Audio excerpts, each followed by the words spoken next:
Hey everybody, welcome to Houdini Hangout. We are in the last week of September here. Last full week of September, I guess. And yeah, we're at it again, doing some more Houdini work. My name's Peter. Welcome to the stream. Thanks so much for being here, for hanging out, and maybe learning some stuff about Houdini. The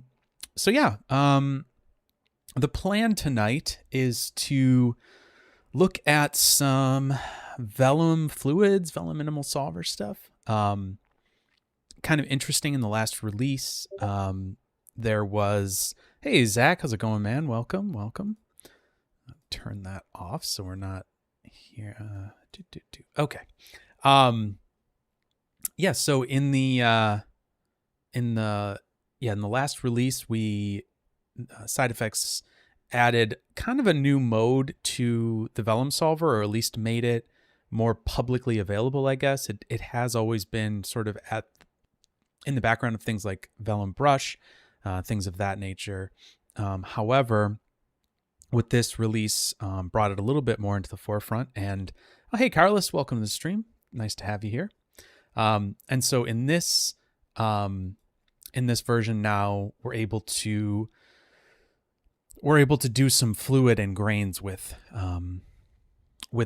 this minimal mode, which is certainly has a lot less overhead and is a bit faster to work with.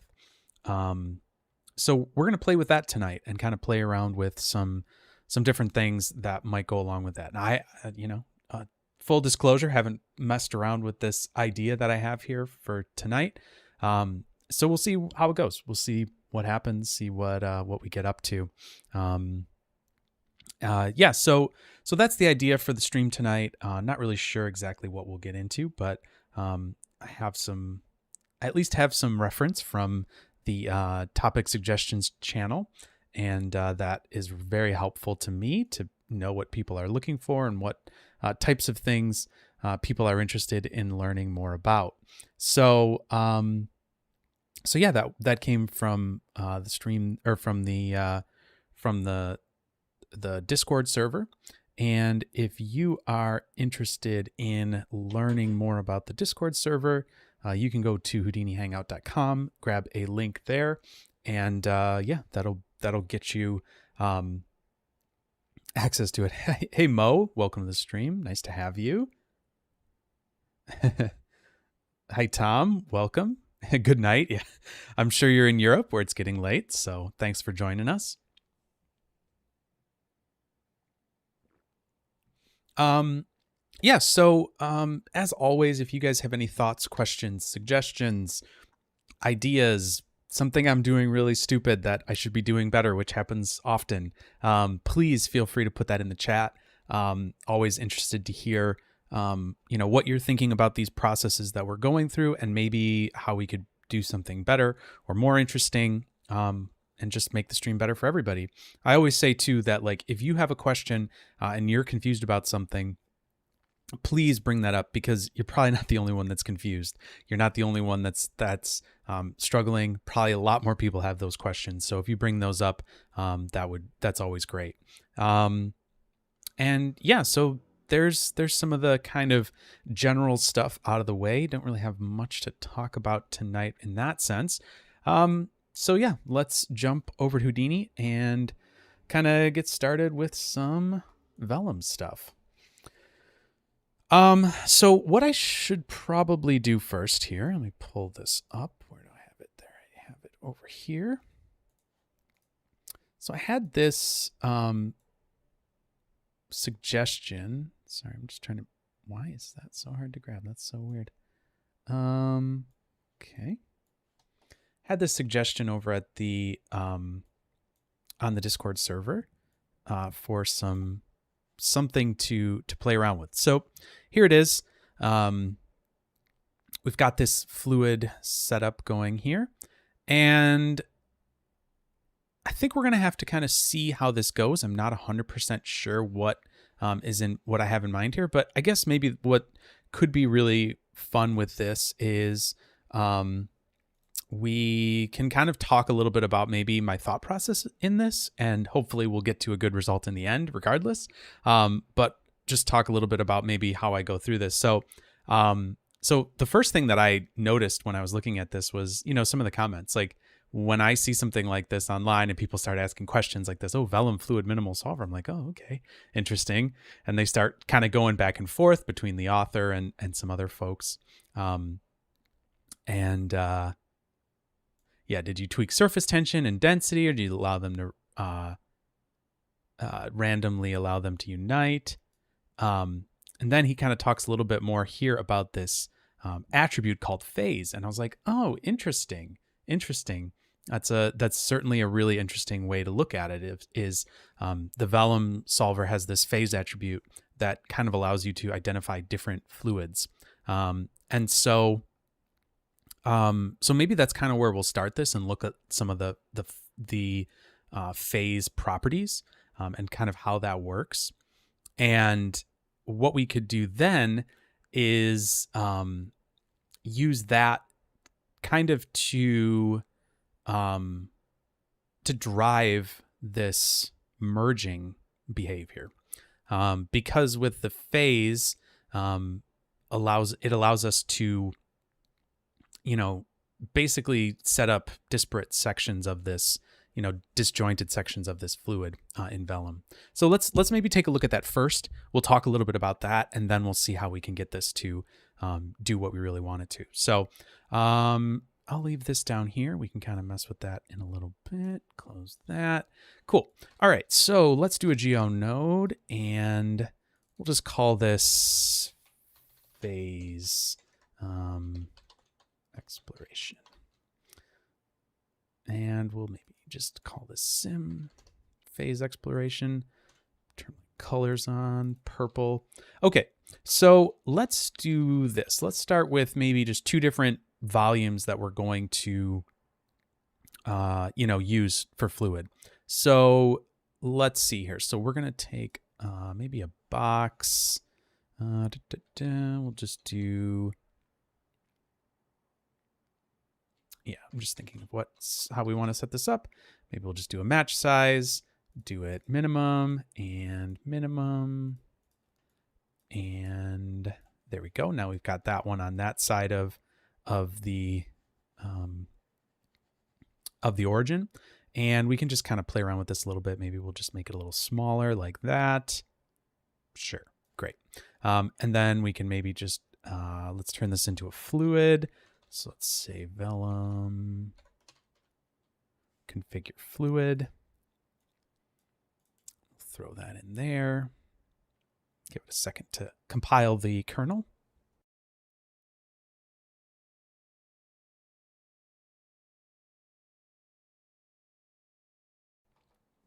Whenever there's this little pause in cooking, that seems like you're like, wait, what's going on? Always check out that bar at the bottom. Now I have it cut off on mine, so you can't see it. It's underneath my little lower third here.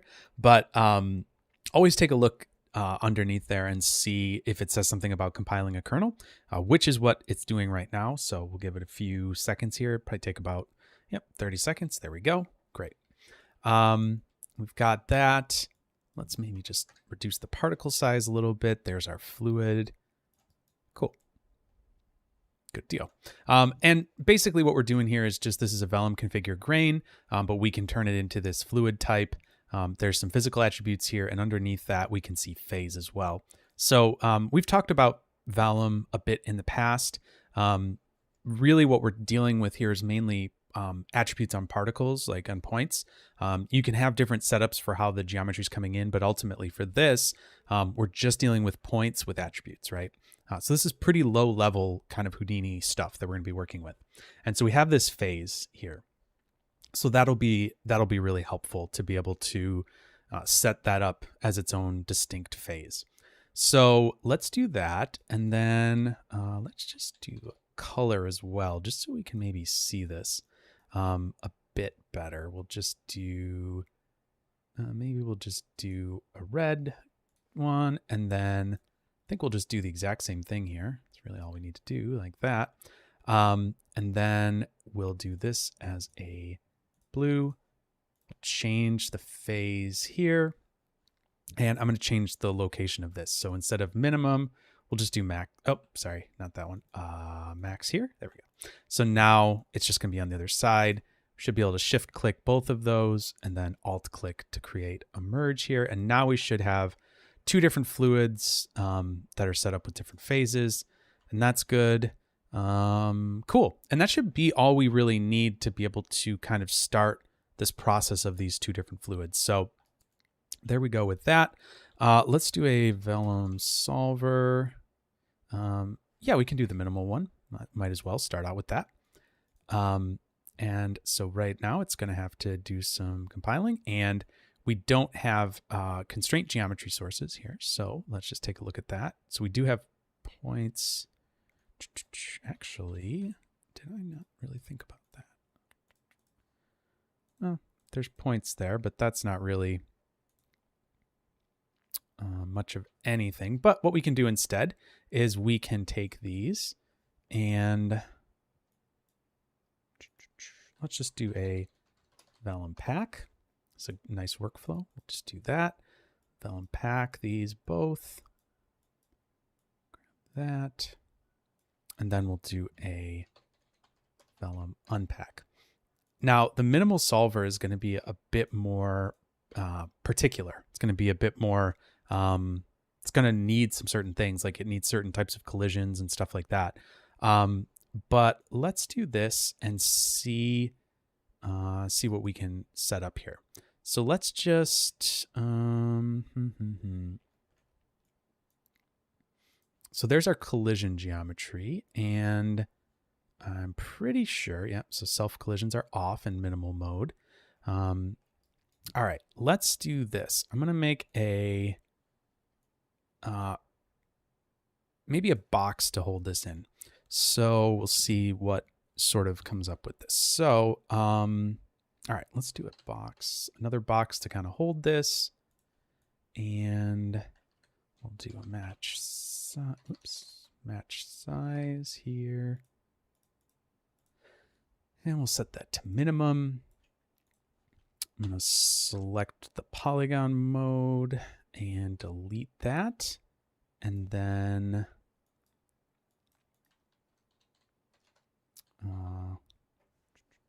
just do this, probably poly extrude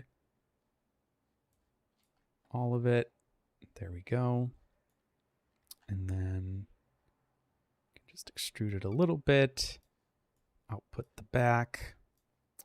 And let me just see sort of how this is looking. Okay, yep, that's pretty good. It's going to more or less fill the whole thing with a little, it'll give it a little bit. So we'll see what this does, see sort of how this works. Great. So we have that. And the other thing I think that we need to do here is we need to do, because we shouldn't be able to just plug this in. I don't think it's going to like this. It's going to error because it's saying it needs collision geometry from VDB collision SOPs. So that's fine. So, I don't think that is it. Oh, VDB collider. There we go. Yep. So this will work. So this is going to be our VDB collider. We're just going to have to make this work a little bit more. Voxel size is a little bit too low. So let's just set this. Yeah, maybe something like that. How many voxels? Oh, it's only 60,000. That's fine. We'll do it 0.25. Cool. What is our vellum fluid at? Okay, perfect. I think that should be good. It'll give us a collider. Great. And so now you can see that we have this collision mesh that's kind of represented as this box. And let's hit play and see what happens here. I'm going to have the compiling again.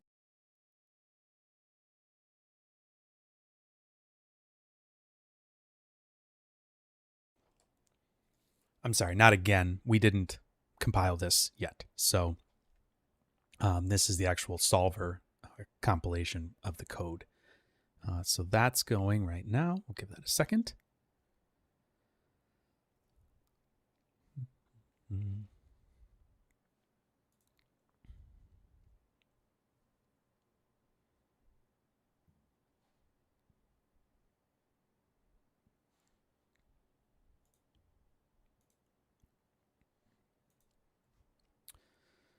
All right. Compile, sir. This is always the funny thing. Like you want the speed of these GPU solvers, but there is that upfront kind of cost to getting some of these things done. It should be relatively quick once this compiles, but probably with all of this stuff running on my machine, that definitely messes a little bit with my single-threaded speeds. So yeah. I promise it's still compiling the things hiding down there. We'll see it shortly, hopefully.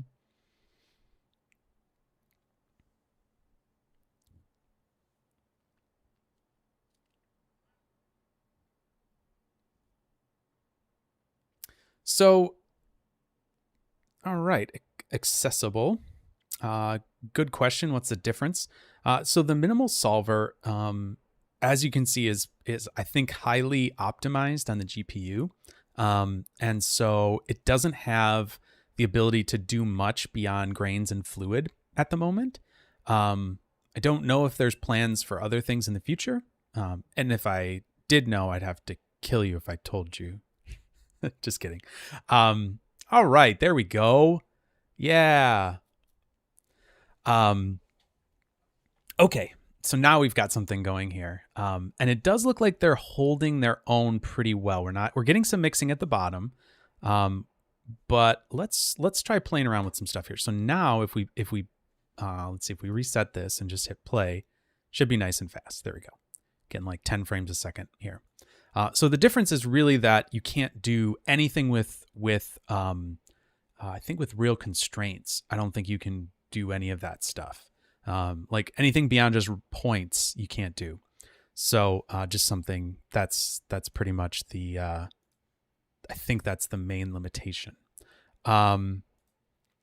So yes, so that is what it is, and you can see right here we've got minimal and full. Let's try something here. Let's see if we can't grab these two and let's turn on some surface tension. I'm just curious what that's going to do. If that will help us even more here.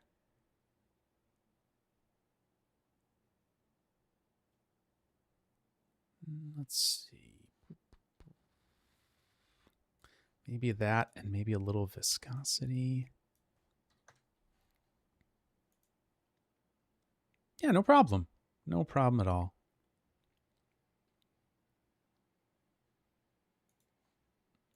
I actually think I'm going to make these just a little shorter. 7.5 maybe. Let's just turn the surface tension all the way up, see how that works.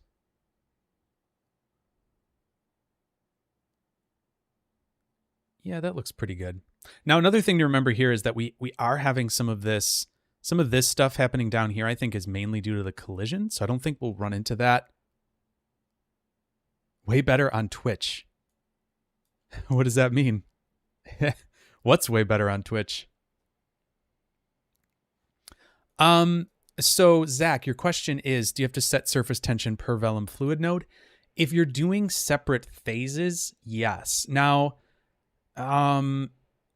we could, so let's just think about how this needs to be done, like, and what this is actually doing, right? So we have surface tension here, but we could change that. Like let's do something maybe a little bit more obvious, the viscosity, I think. So let's do a attribute adjust float, just something really simple like this. And we can just take, let's take, oh, right, that's not unpacked. Let's go here. Oh, the latency. Oh, cool. Well, good. I've actually heard the other way, so I think it depends on where you are. Honestly, there's probably, time from servers, so depending on where a Twitch server is versus a YouTube server, I bet you could get different latency. I've heard people say YouTube's better. I've heard whatever. So that's why I do both. You can pick and choose. Okay, so here we are with this. Let's go viscosity. Ah, cool, Danny. Yeah, that's a good point. Probably won't work at all. So let's just do viscosity.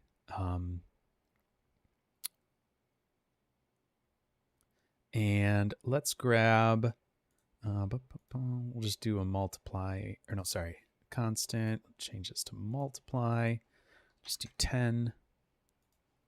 We should have 10 on the viscosity now. Yep. So this should let us, yep, now we've got a nice viscous fluid, right? So we can change that after the fact, right? So you don't, so Zach, your question was, do you have to do it on each of the specific fluids? And the answer is no, you don't have to. Now, it depends on how you're setting things up, right? I mean, you could do things differently, obviously. And I think in the next example, I might do some stuff a little differently, maybe. But but anyways, yeah. So that's kind of my idea there, and that's I think how we're gonna do it for now. You can do it either way. You could grab these fluids here because it's just making an attribute. So you could just change that attribute downstream, and then you get that, and you can see obviously this has a nice kind of settling nature to it. It's way more thick and goopy. Turn that to maybe 5 and we'll get a little bit more like blunk. There we go. So yeah, so we've got our viscosity there. All's good. That's probably going to be really important for making this work because the viscosity is going to stop those from even trying to really mix. I mean, there's going to be a little interaction at that boundary, but it shouldn't matter too much. Now, what we are going to do as well is instead of doing this as a this sort of 3-dimensional gravity-based thing, I think what we're going to do is just turn off the gravity, right? And see how that sort of affects things here. And now they're just going to kind of float and do their own thing. And you can see here that we are getting some of this really, sort of interesting behavior out of it. So that's going to be more of what we're going to be doing, right? As opposed to anything overly gravity based. Like maybe we could put a little gravity in, I guess, to make it interesting, but we'll maybe just put a very small amount. And we'll play around with that and see how that goes. But this is sort of the idea that we're dealing with, right? We've got 2 different phases, 2 different, basically Vellum is looking at this as 2 different fluids.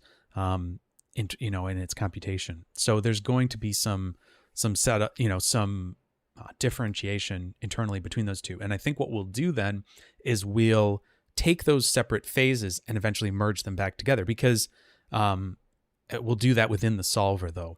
And if we look at, what it is that we really need to do, all we need to do is change some attributes on some points. That's it. So there's not a lot of like complicated stuff that has to happen if we're going to try to merge these fluids together. So maybe let's try that real quick and see sort of how that works and see what that does for us. Maybe I'll turn the viscosity down a little bit, maybe to like 2. Let's see how that looks.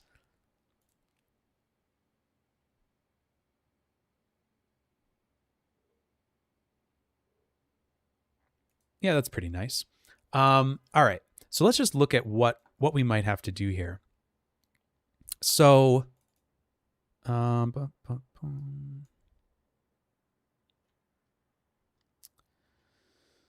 let's do pop wrangle here.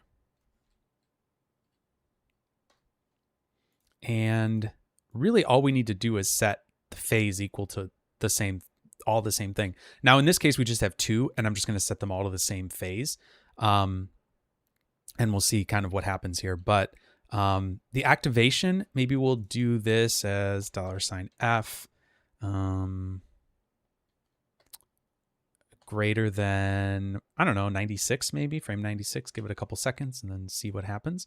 And what we'll do in the expression is we will set this to be, let's just remind ourselves what the geometry is. So here we have, where is it? The phase, right? So the phase is at 2 for half of it and 1 for the other half. So let's just set it all to 1, I guess.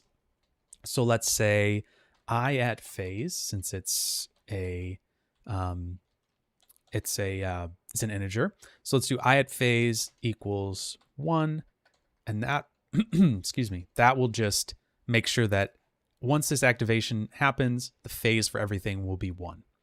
So that will be our little wrangle. That's really all we're going to do in this one. In the next example, we'll have to figure out something a little bit more sophisticated so that it doesn't just all merge into one at once.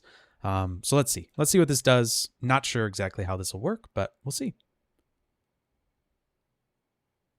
I'm going to change that back to 48. That's way too long. So let's do 48.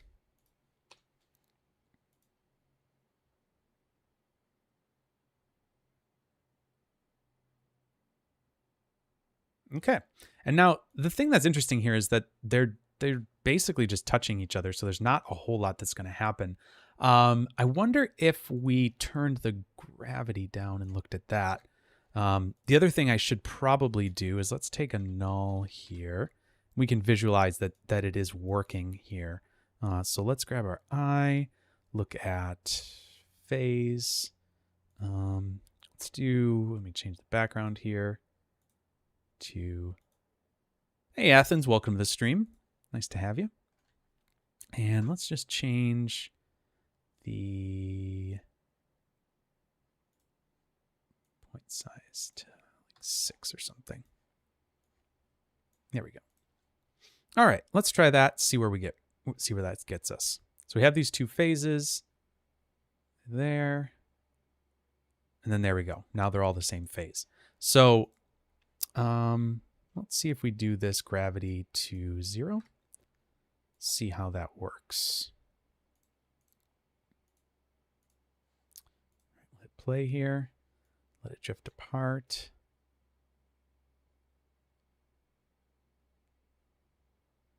And I wonder,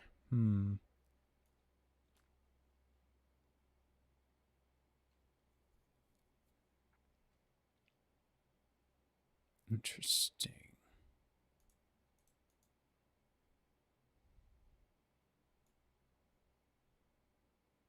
Oops. Let's turn that off.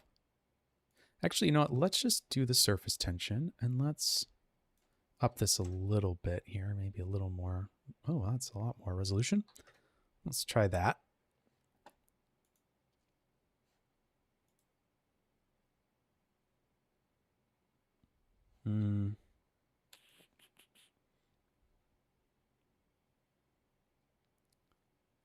Both sources are at phase 1. They should mix. Yeah, let's do that first of all, and we can see what that looks like.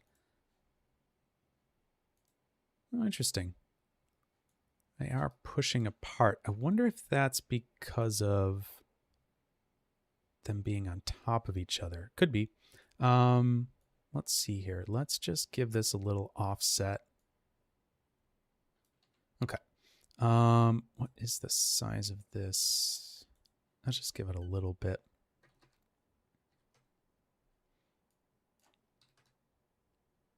Okay.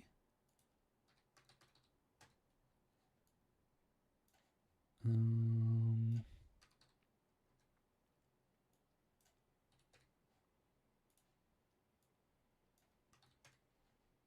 wonder if they were just overlapping a little too much there. Let's see.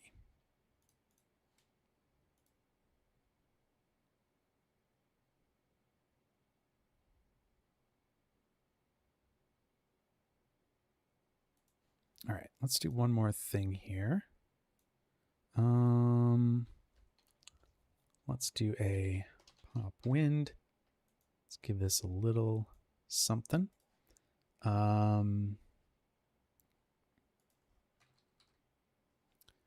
maybe do 0.1. Let's see how that works. Give that a shot.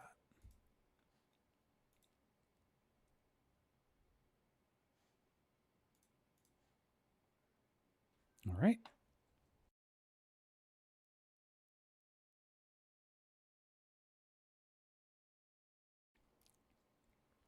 Just got to compile the kernel there. I'm guessing that is the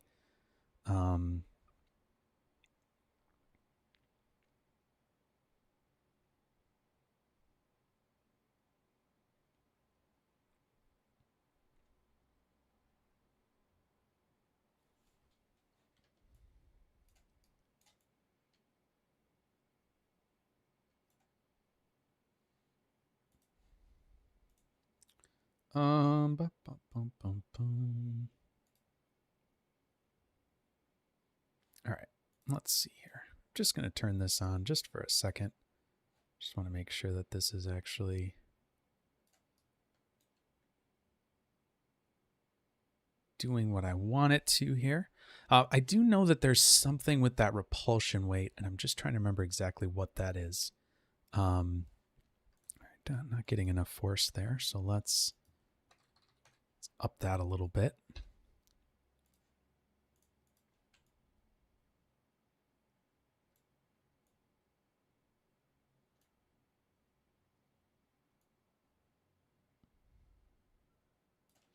Let's look at this here and see if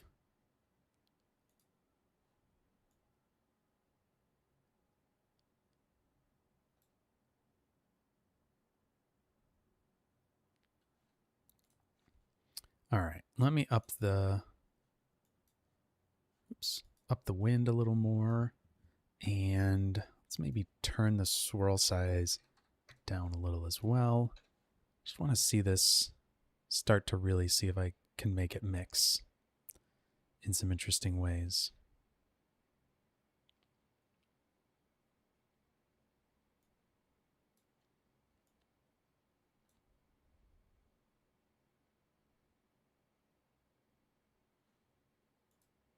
Okay.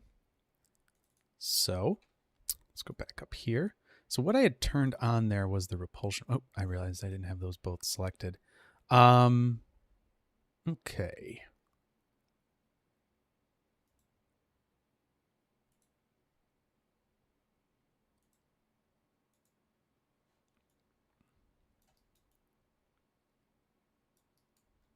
Just looking at if I've got anything incorrectly set here. I'm just going to turn the surface tension off for now. See what that gets us. See if we get anywhere more interesting here.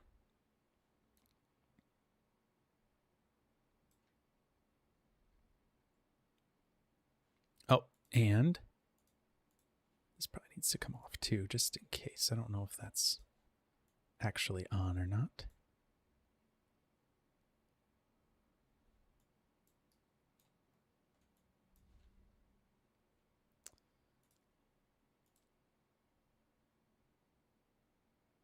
Okay, we're getting something happening here. Okay, that's good. That's good.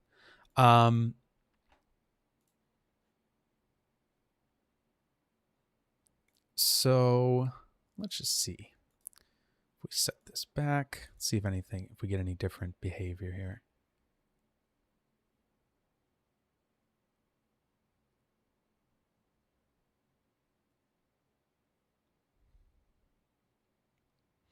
All right. So I think the key is going to be the surface tension. So let's make sure we've got that going. So I'll just crank this way up. And see what happens here.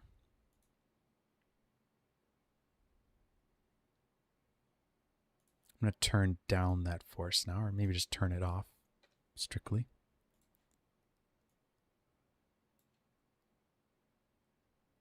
Maybe see what happens here.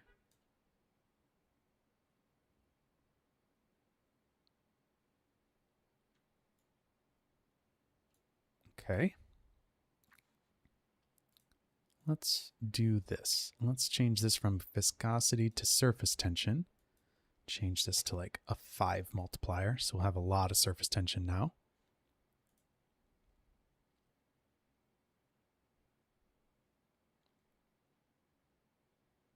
Okay.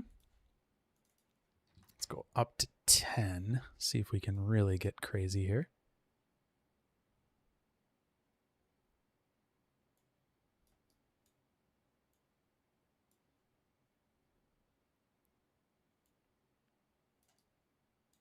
Okay, it looks like they are sort of linking together here. Let's just turn this repulsion weight up. I feel like that is going to keep them from getting stuck together. Yep. So that's going to keep them moving here, I think.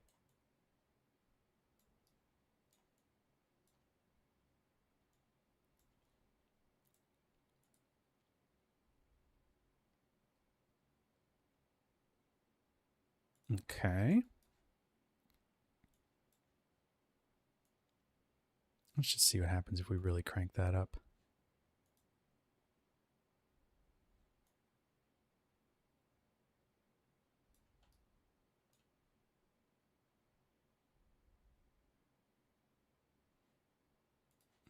Okay, interesting. All right, so we have two different phases here. They're both looking pretty good. Let's see if we turn, let me turn that one down. So let's do the same thing here.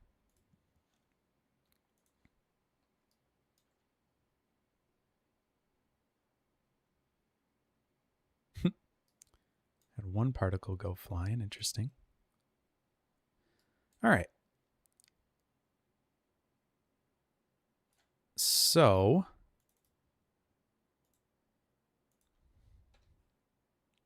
we do have these. Okay, I think we might actually be seeing something here. So we've got these two particles here. They're going to spread apart and then they kind of suck back together, which is interesting. So they start to come together when we do that. Okay, so let's really go nuts here. See if we can't do this.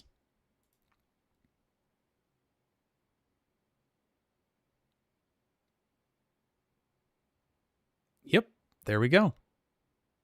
So definitely that is the cause of it. So the surface tension is going to really affect this. So let's just really crank this surface tension up because we want these to turn into spheres, right? We want them to be blobs and bubbles and things like that. So there we go. Yes. Wow. You really have to crank that a lot more than I would have thought. Let's just try something here. Let's change this down to 100 and let's up this to, oh gosh. I don't know. Let's go to 50 on that. I don't know if that's too crazy or, whoa. Maybe that is too crazy. Seemed to be perfect. Oop. Seemed to be perfectly stable. Let's try the constraint iterations. Let's go up on those.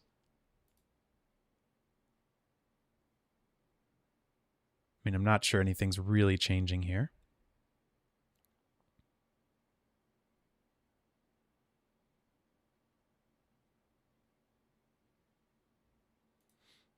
Interesting. Okay.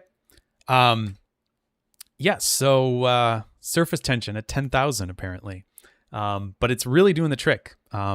So that's pretty interesting. Let's change this down to 10 because that's where it was at before. Look at that. That's pretty fun. And then it should just merge together. Blunk. Oh, that's so satisfying. That's so cool. Okay. So no, it's not. It's definitely not too easy for me. I wasn't sure if it was even working at first. I was watching it and I was like, maybe I'm just totally off base here and I'm just totally looking at the wrong like solve for this. But nope, it is working. So that's exciting. All right, I'm gonna set these back to 0 and just see if this still works. I just want to see if we still get the same behavior. Yeah. Okay, great. So they do have that repulsion and then bloop. Cool. All right. So instead of doing this, let's take a look at something maybe a little bit more interesting, like we were talking about a second ago with these different bubbles and things like that. So let's look at how we might set it up. This is just a little exploration. It's working. Let's move on to the full thing. So let's do a sim. Oh, no, geometry. I'm going to name it sim, but let's call this sim merging bubbles, something like that. We'll go purple there and hide that. Okay, so we want to do, let's see, what could we do? All right, so let's start with a circle. And we'll give it like 48, something like that. Great. All right, let's just maybe make this smaller. Cool. So we've got our circle here.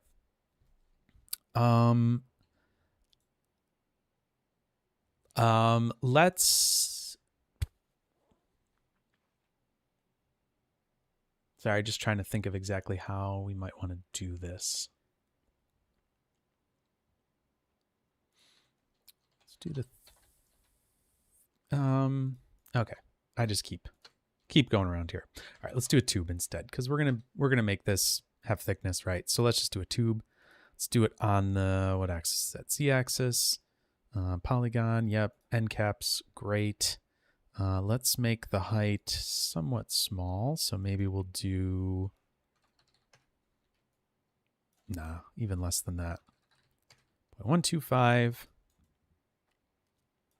We'll do 48 here, around like so. And this will be maybe our geometry that we're going to work with here for like the container of this thing. Because we sort of had this in this, spherical area. So let's do that. Or tube area, whatever we want to call it. It's got some thickness. Great.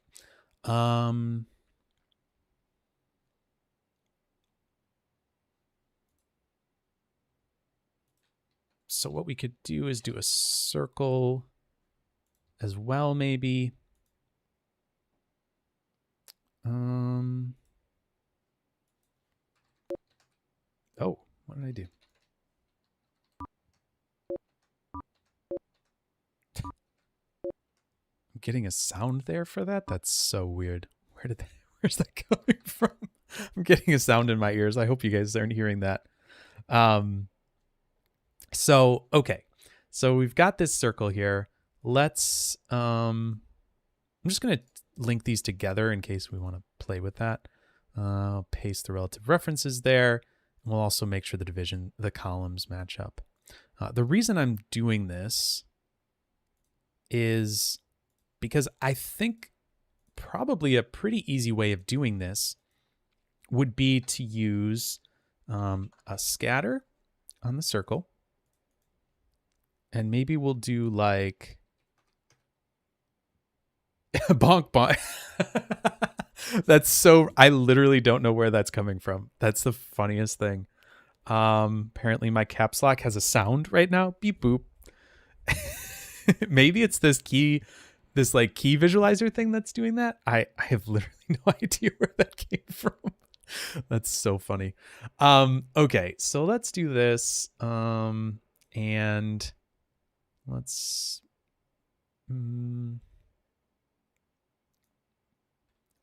sure, that's great. Let's do a Voronoi fracture. We're going to use this as well for probably for the boundary of it, but we'll just let's just put a null down. We'll call this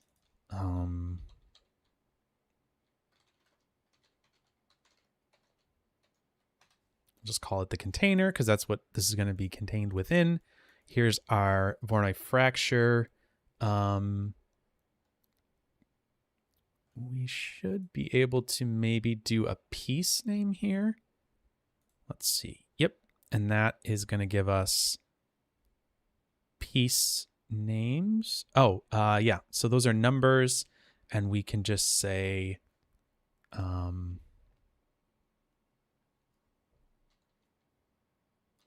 we'll call it bubble. How about that? Bubble.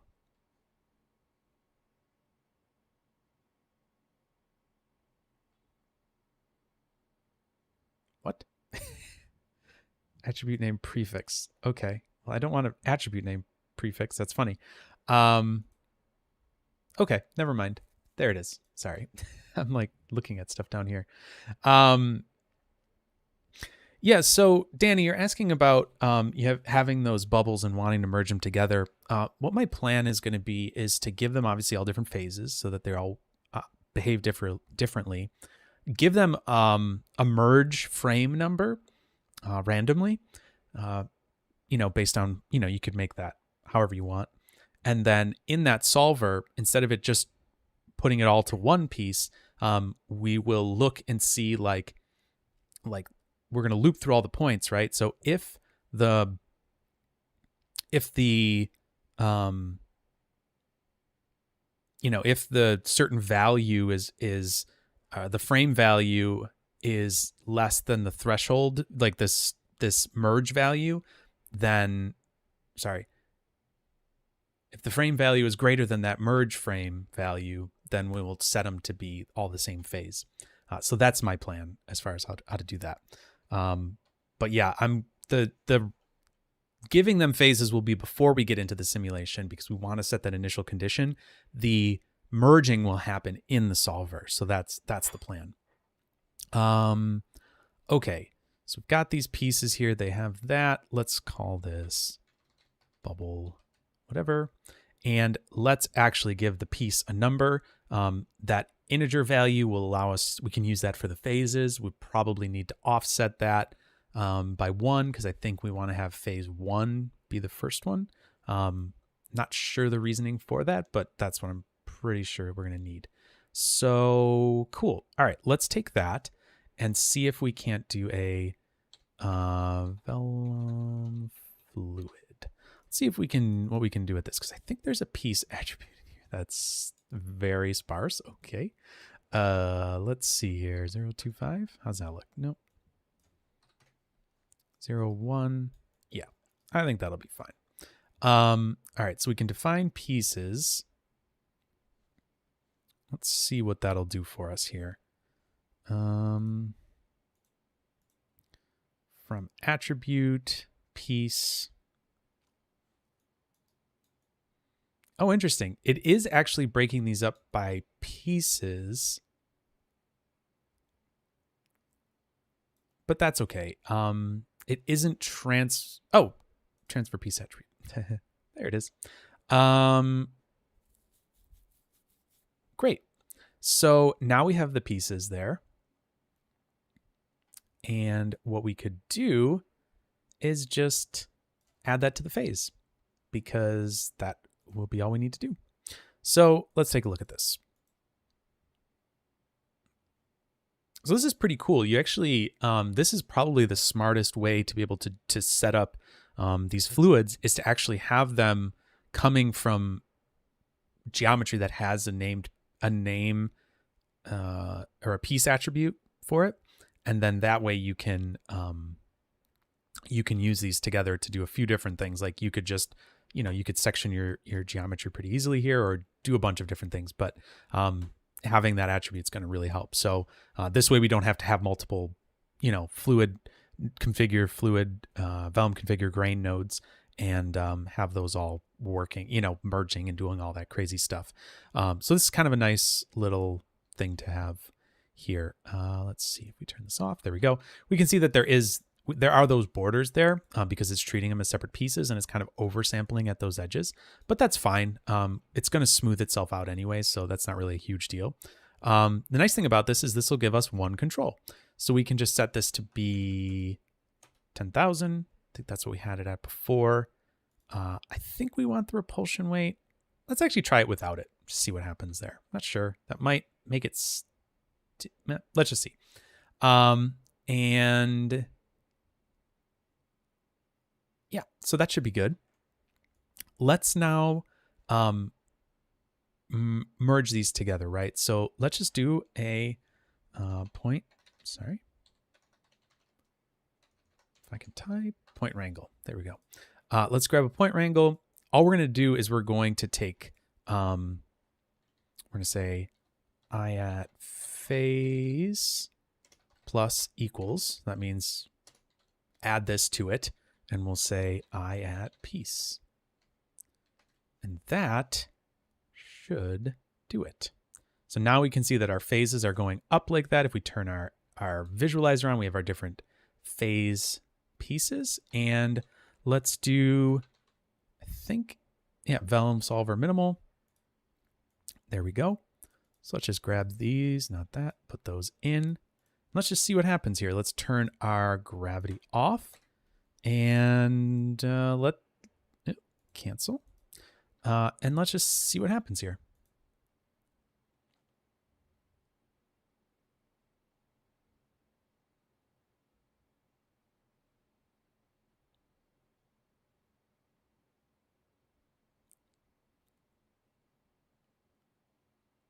Whoa.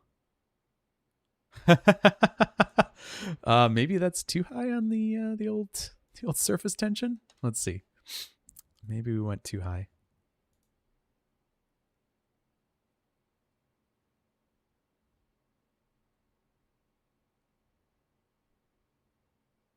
Cool. Okay. Seems a little better. So what I'm going to do then is take this. Yeah, the pink one went nuts. It was just like, I'm out of here. I'm turning into a galaxy, like a whirlpool galaxy or something. I don't know. That was nuts. Let's maybe take this and just we'll just use like something like a peak node maybe. If you haven't ever used this before, it's kind of neat. Just will just kind of increase the size of everything. So let's just give this a little bump. So we've got an increase like that. And we need to do a VDB collider from this. There we go. And let's change this to something that way more closely grabs that shape. That looks pretty good.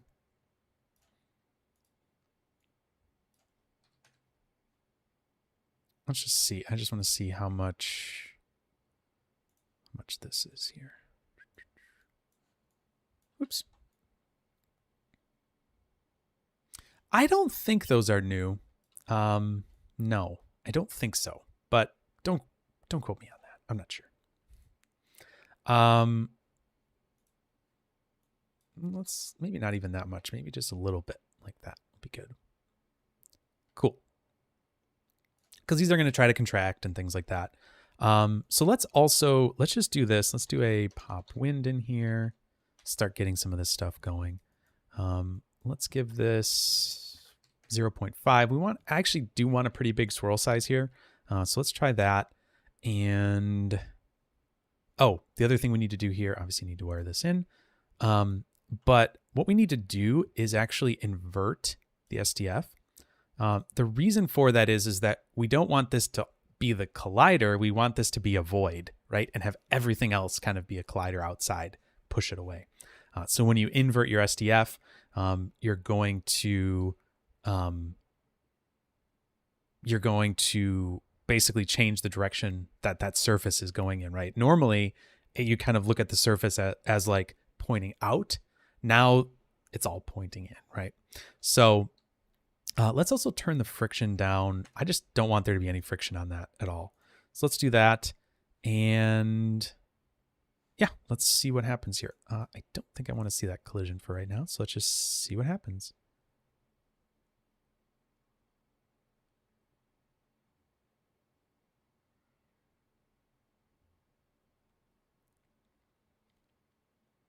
Well, that's way too strong of a force, but it's doing stuff. Let's see here. Let's see. So let's change this to 2.5. Maybe it does need to be a little smaller. Well, let's leave that at 1 actually.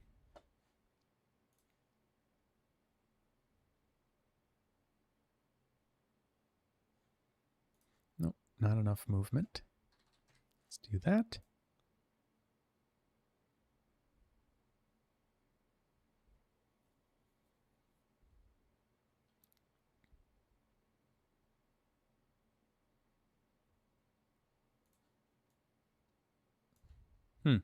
Maybe we don't even need that peak node. I feel like maybe this is unnecessary. Let's just see what happens here. Yeah. Seems to be fine. Let's see here.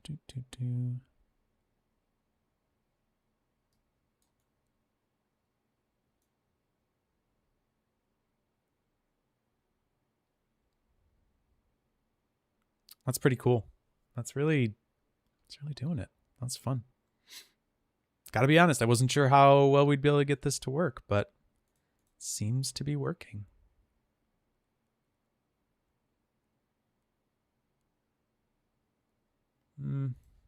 Still think it's a little bit too forceful. So let's do that and see how that goes.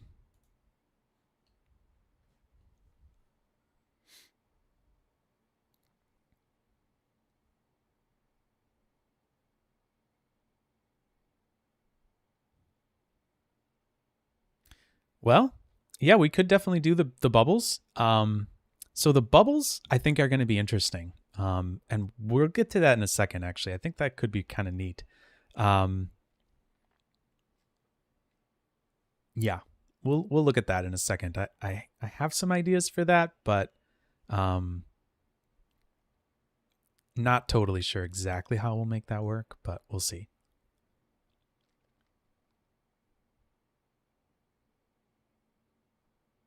All right. That's looking kind of cool. Seems to be doing its thing. Okay. So we've got that part done. Cool. It's all working. It's all looking good. Let's now look at what we need to do to get this thing to merge together. So the first thing we're going to need here is some sort of a frame that these will merge at. So to do this, I'm just going to do an attribute adjust integer, I guess. Let's do that. Again, we just have to run this on points. We're going to call this merge frame point. So there's our adjustment value. Let's, instead of doing an add, let's just set and do random. And we should be able to randomize by custom attribute. The custom attribute we're going to look for is piece. And let's look at that value now here. So let's go down here, turn off phase, turn on merge frame. And now we can see that we are getting some different merge frames here. Sort of hard to see exactly what their values are, but they're going to be a random value between 0 and 9. And so instead, let's do a random value between 48 and 192. Let's do 48 and 192. So now we're going to have these random merge frames here. And so that'll be really helpful because we will be able to pick that up inside of the solver. So let's come back over here and let's do our pop wrangle. The reason I like that versus the geometry wrangle is why do I like it different here? Let's see.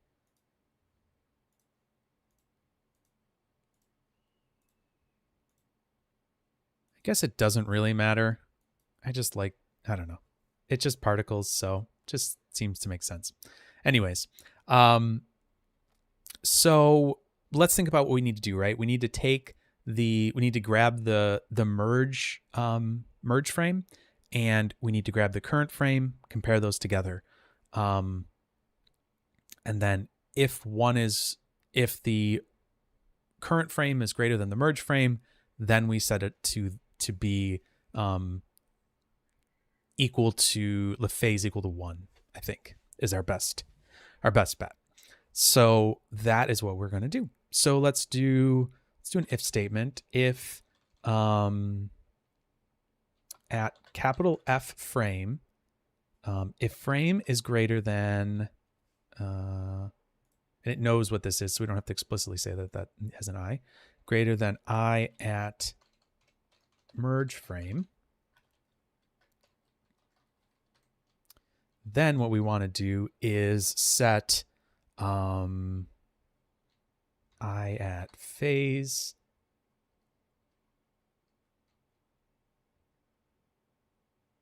equals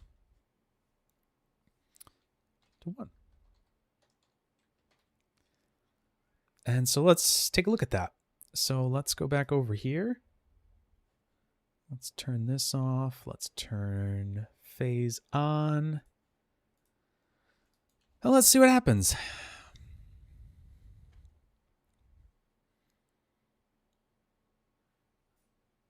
So randomly, we should have the phases. Yep, there we go.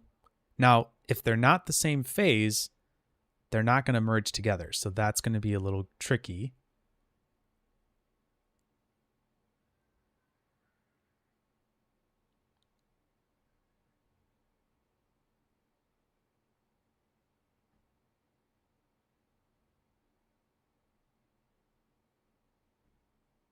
Okay, so we've got it working. The real question is now, how can we make it work better? Because it's doing fine, but I think we want a little stronger surface tension. So let's do this. Let's just get a little nuts.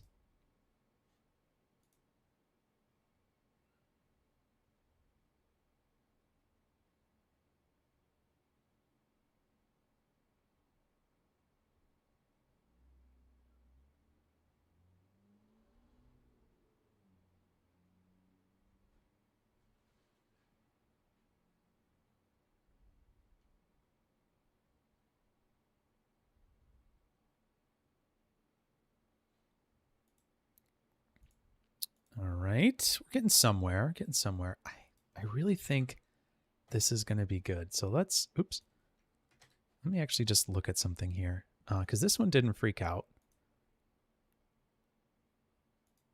Oh, they both had the repulsion weight on. Okay, let's try let's try that.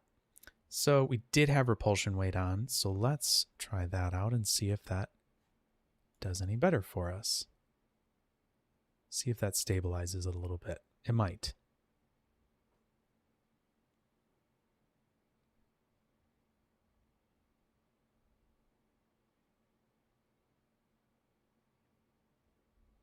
Yeah. I think that's stabilizing it just fine. Was the actual value 10,000 or 100,000 actually on this last one? Let's look.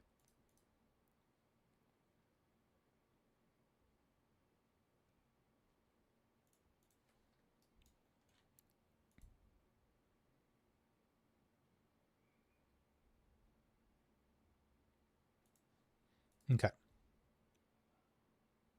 So that's 10,000. So that's good. Oops. Let's also check this because that seems to be helping, I think. Let's add that in a little bit there. Hey, Brain Grapes, you mentioned something, but I didn't see a link, and I think actually putting links in YouTube can do some real funky stuff. So if you're on the Discord server, that would be a better place to put that. I didn't see a link in the thing, and you probably got booted or some goofy thing. So, all right, let's see how that looks in real time.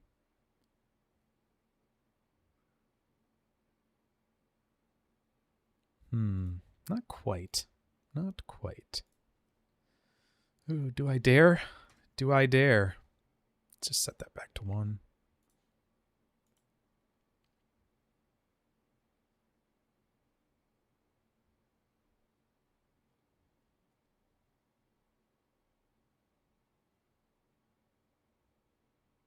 Well, it seems to be pretty stable still. So we doubled the surface tension and that was fine. So apparently we're okay.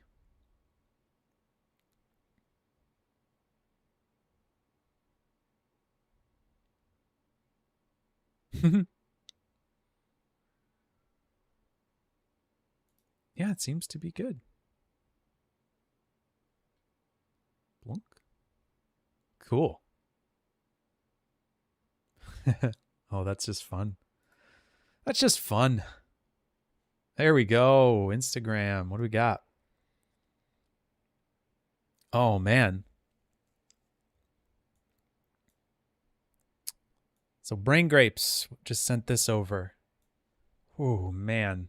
That's... Maybe this is similar? Oof. It's interesting. No.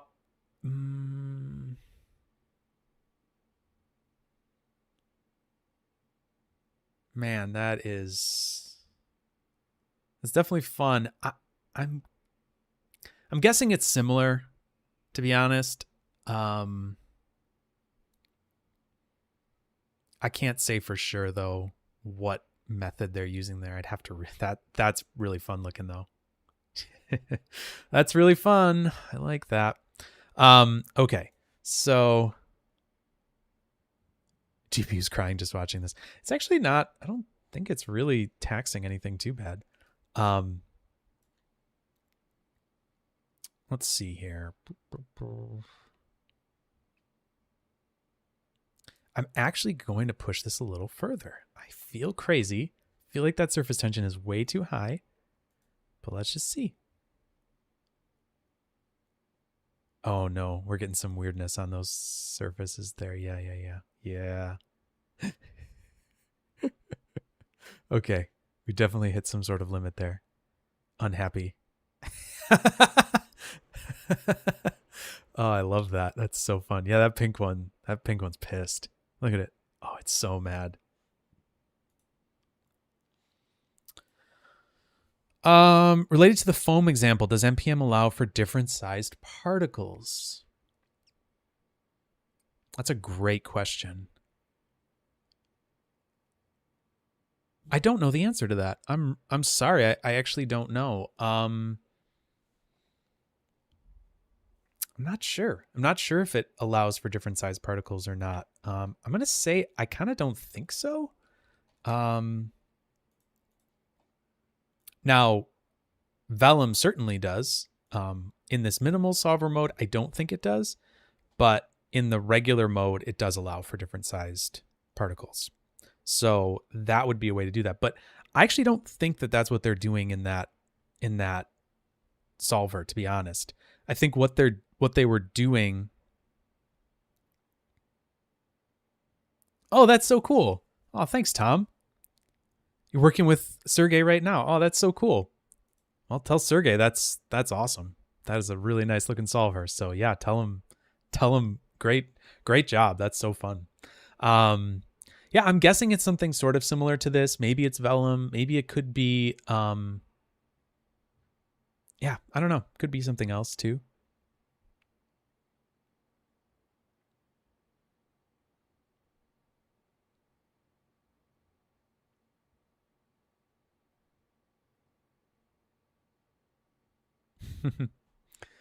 It's pretty cool. All right. Let's turn this down just a little more. Let's not get too crazy here.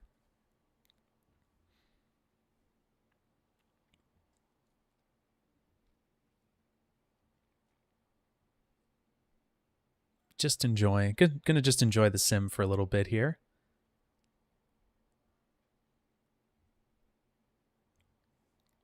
And so don't forget, we just have this completely random right now.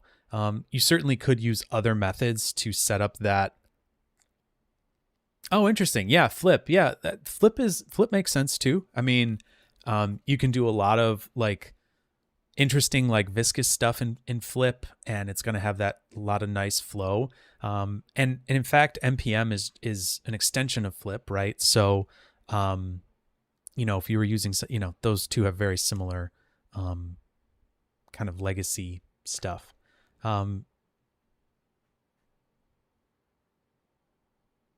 Oh yeah, I think I do remember seeing that foam shader in Octane. Yeah, that's cool.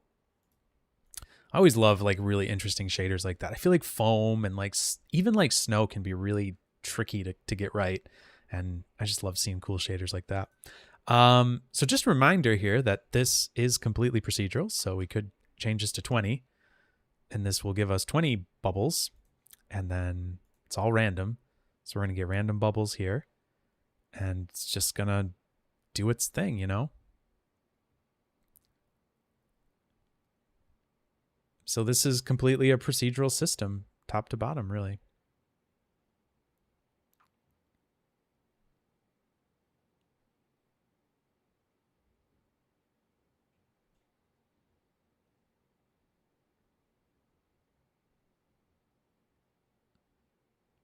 You could certainly do something a lot more complicated with that merging logic. You could have two fluids that then, wait to merge together in the end. You can do a lot of stuff with that, right? Like you don't have to just go that simplistic, as long as the pieces are,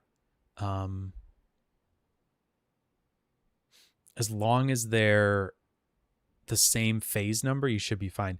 Now it's interesting. We're getting some like twirly behavior over there, and I think that's the scale of it. And I wonder if that's the surface tension causing that issue. So let me just turn this down a little, or let me turn this down a little bit, see if that helps. Not sure if the repulsion weight is causing that, because it could be that it's like just letting those things kind of move freely against each other almost. No, it looks like it's still doing it. Okay. Probably the surface tension is just too high. As it gets smaller, I bet the surface tension wants to get, like as the pieces themselves get smaller, the surface tension probably wants to get smaller as well. You could always animate that too. Like if you want it to, like, you could animate that inside of the solver, right?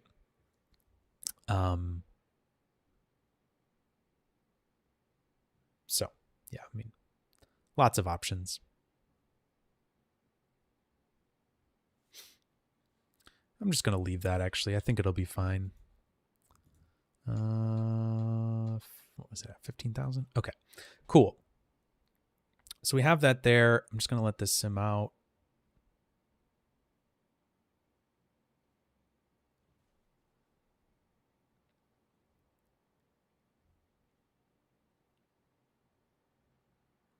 And yeah, like I said, you can art direct this however you'd want. You could hand select, paint different sections, however you want to do this. You could, set those up from the. I think that might be true. It does sort of seem that way. That it needs, like, it seems like it is pulling it spherical at the end, but it's not like really going for it. You know what I mean? Like you feel like it should be able to go stronger from there.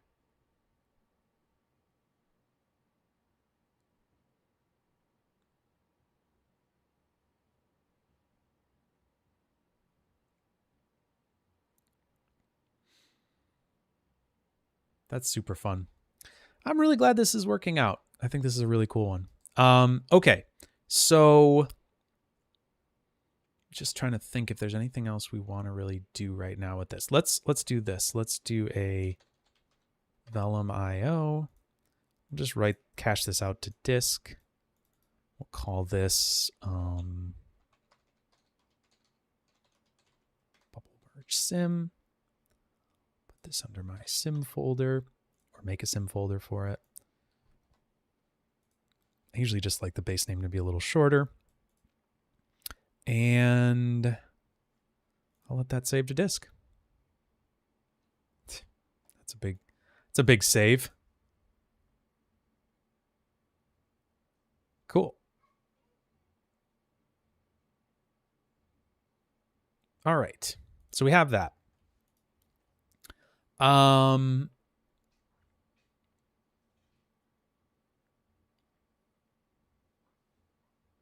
Let's think of a couple other things that we want to do here. I'm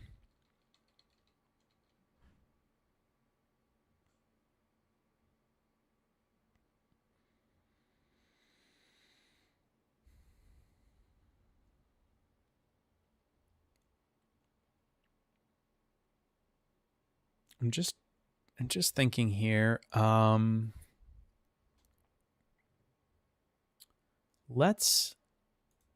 So we have this Voronoi fracture here. Yeah, 100%. Those are just scattered inside of there. I don't think there's anything to do with the phase, anything simulation related going on there. But let's see if we can't come up with a nice solution for that.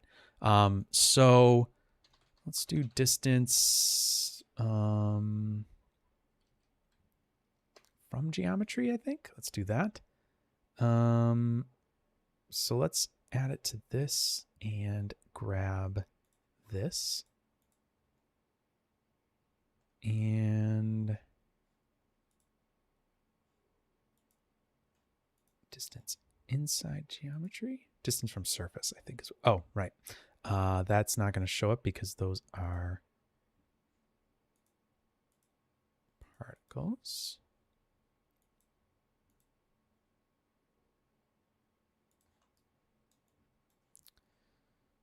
Do we have a distance there? We do.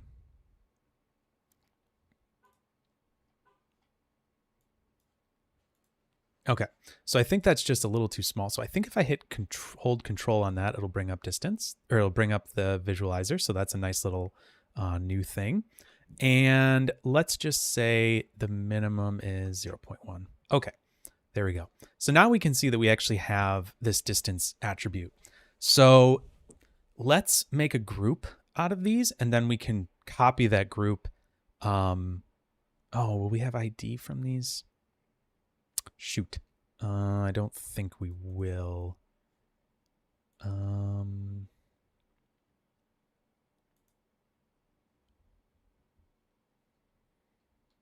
Hey, Goldie. Welcome to the stream. Welcome to the stream. Nice to have you. Up that just in case.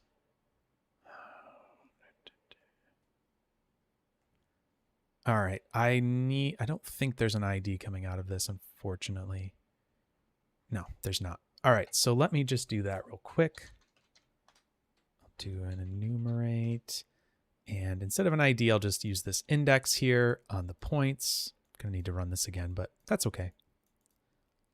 No problem. So let's see here. If we click here, we should have attributes index. Yep. Great. And let's just resave that out to disk.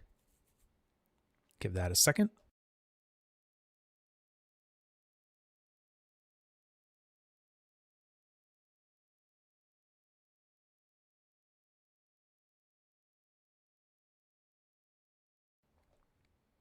Oh.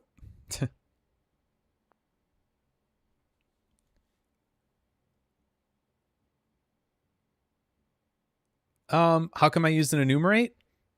Because I literally drop it down, change it to points, and all done. Don't have to type. That's the only reason. I just think that's a good one to use as opposed to having to do a wrangle. It just does it already for you. It's something that's written in C++. It's not a HTA that's doing anything, so it's not like an HTA. So it's just a nice quick node that'll put out an attribute for you that goes down all of the points, right? So let's see here. We should have that index now, so that's good. We're going to use that to match those together. The only bad thing is, did I...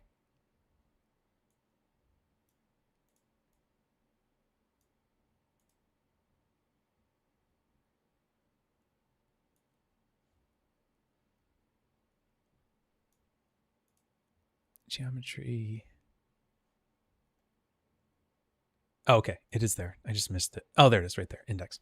All right, cool. So the index is there. That's great. Also, the reason... okay, Goldie was asking, got stuck on getting renders done. Is there any good approach for that part? Well, we'll look at it in a second here because I'm actually going to set up probably a quick render just to do something fun. So yeah, we'll take a look at that, see what we can come up with. Okay. So we have our distance from geometry here. We want to make a group based on that. So let's do a group. We'll change this to a point group. So they're all in the group. Let's do for the base group at dist greater than, what's the minimum here? I don't know. Let's just set it to something. Maybe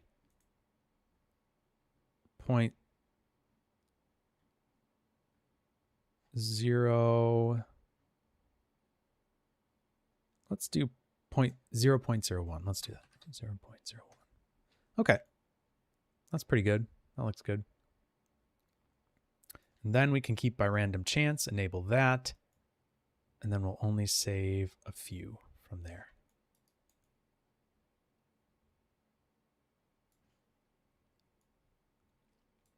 Let's do 1%. That looks good. So there's our points.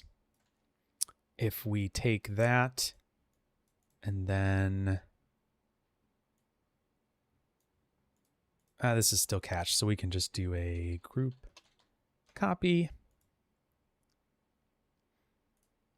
Take this and this.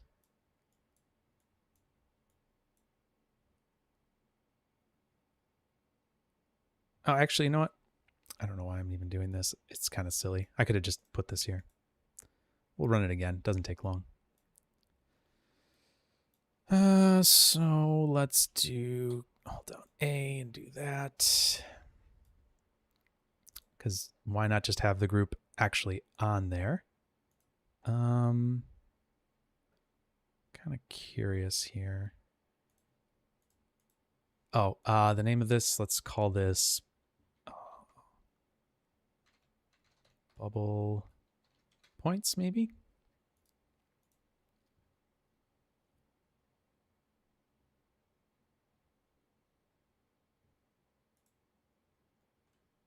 Oh, right, sorry. I do have to transfer that over because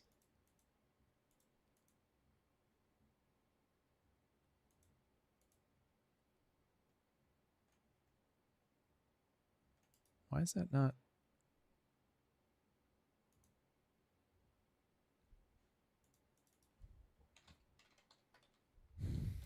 Doing the most simple thing, and it's like, why is this not working? Oh, because I'm looking in the wrong spot. There it is, right there. Duh. Sorry, I just missed it. Okay, cool. So that's working. We can see that. I think if we come down here and check out this visualization, yep, you can see them highlighted in there. Might be a little hard to see. It's like a blue color on my screen, but they're there. I can see them. So let's just run this sim again. It should have the bubble points when we save it out. So let's do that.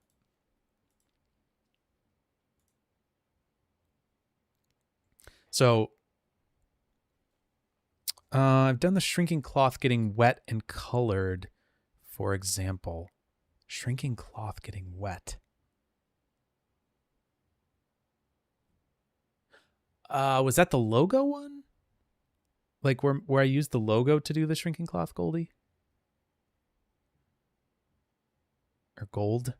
Sorry, I'm calling you Goldie. I don't know what Gold Yames maybe is the name. I don't know. Oh, anyways. So if you're doing anything with rendering, what I would recommend for people that are new with it is to use those quick surface materials instead of trying to build shader graphs on your own, because those quick surface materials give you a Material X kind of Uber shader that's plugged into like attributes and things like that. So if you're pulling primvars, which is the name kind of for attributes in the UST speak, if you're pulling in these primvars in Solaris, you can just put them right in the quick surface material, and it just is going to read those off of your geometry that's coming in. So I think that's a much nicer sort of way to go about doing that. So, okay. So we've got these particles here. Let's just do a blast and see what happens here. Not a blast. Just take a look at those points. And we'll delete the non-selected. There's all of our bubble points. Ha! Some of those are still spinning pretty quick, huh?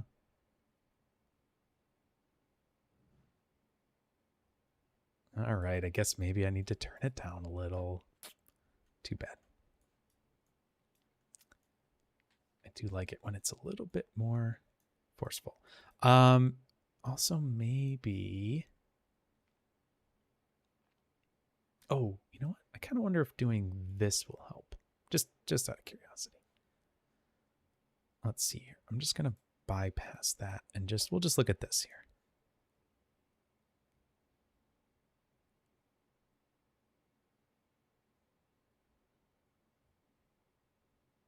Nope.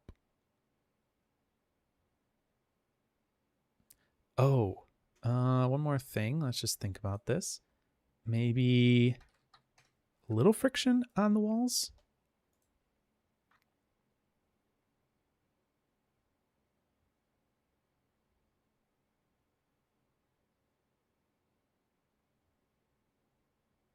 Nah, that didn't do anything. Okay. Just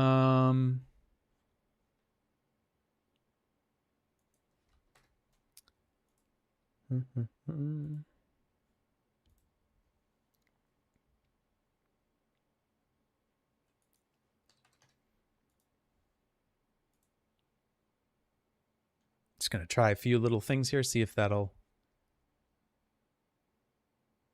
get those pieces to stop spinning without killing the... No. Okay. Fair enough. Fair enough.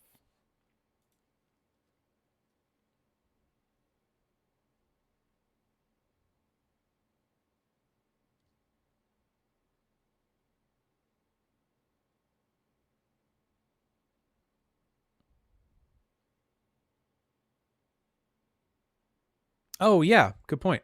Good point. Thank you. Forgot about that.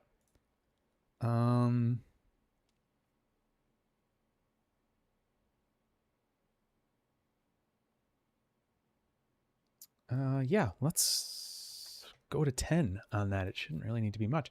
Okay, so let's change that. Don't need that. Okay, we can set this back to 15. See if that helps. Max acceleration. All right, let's try that out. Thank you very much, Mattis. It's a great point.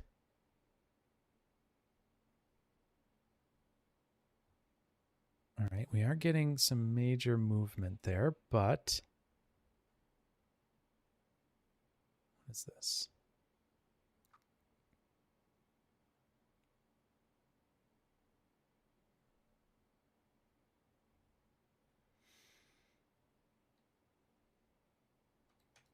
What is this in?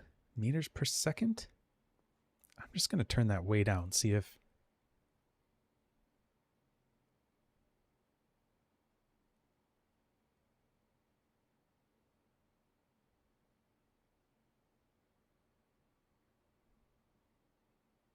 Are you serious? Are you serious here? I'm just going to see if this does anything, because if it's not, then we gotta look at something different here.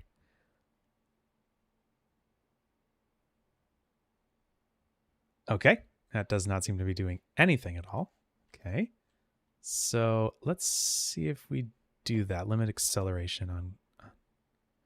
Oh, okay. Well, wasn't expecting that. That's interesting. Okay. What I could do instead, actually, is probably come in here. Limit acceleration.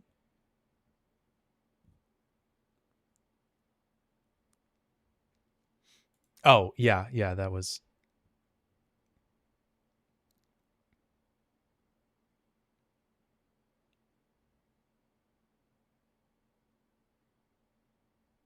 Oh, I wonder if this is why the surface tension is... Because it's... because its surface tension is set super, super low like that. So I wonder if that's part of it. But...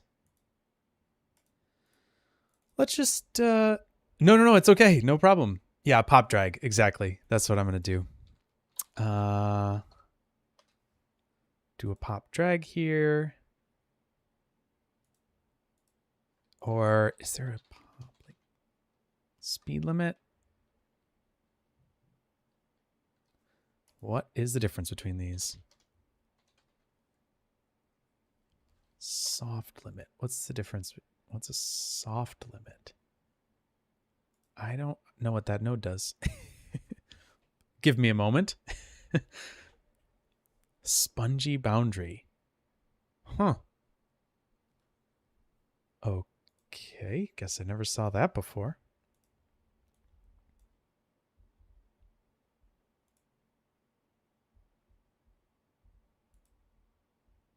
So I think what I'm actually going to do is do this pop speed limit and do this.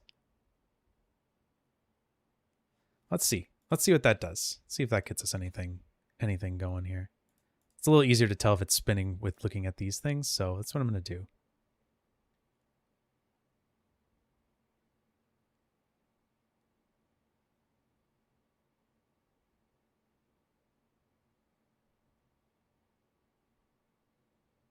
What on earth?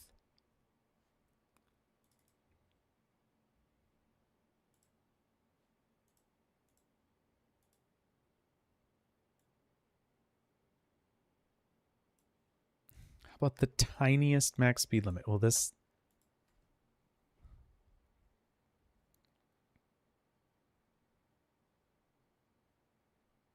No.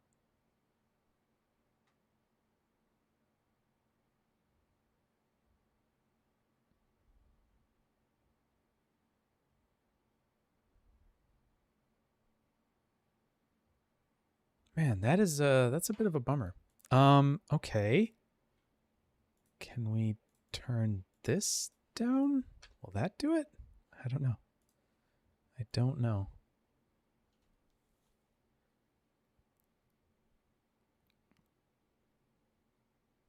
Nope.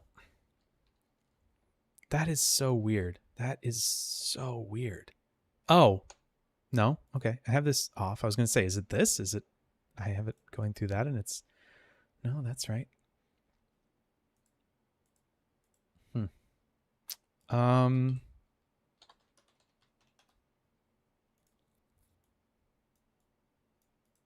right, let's try the drag. I think that's gonna make this whole thing like really spongy in a way I don't really want it to be. And there it goes anyways.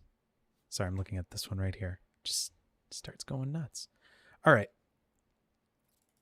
It seems like nothing here is affecting that, which is interesting.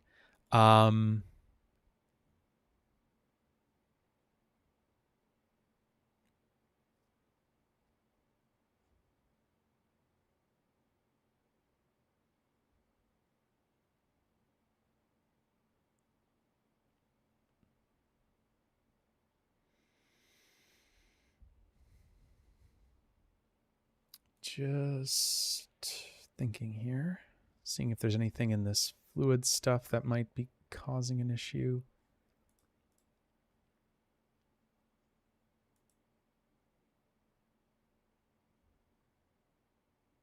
All right, I'm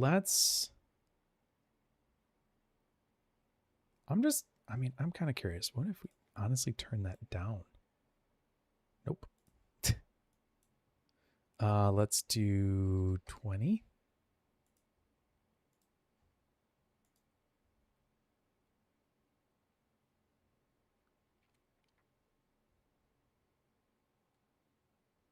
Maybe more substeps will help.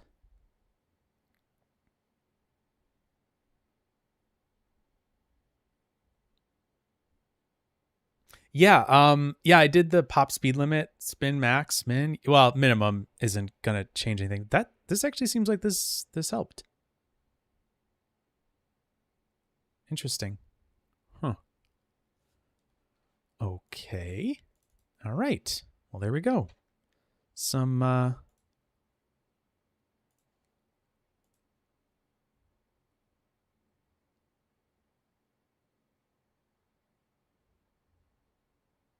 a solution. Yeah, more substeps. Yeah, for sure. I mean, 10 is high, so it's kind of scary, but it seems to be working just fine. All right, let me just double check that that's not doing anything crazy. I don't think it was.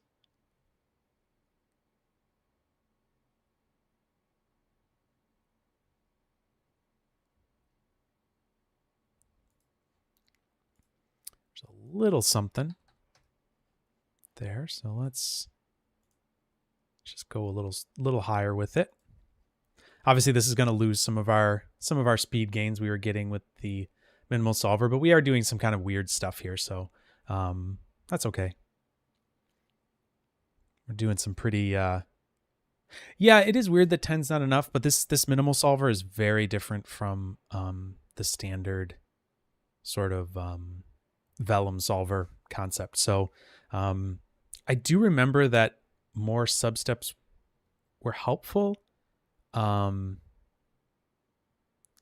can't remember. I'll have to go back and look at that again. I can't remember exactly what the recommended stuff for that was. I heard it somewhere. I can't remember. All right, that seems like we're good. We're not getting any weird spinning or anything like that. Let's just double check what this looks like. Yep, all good. Blunk. Yep, cool. All right, great. We've got these points. We can use those to scatter some bubbles into. Let's just save this guy back out.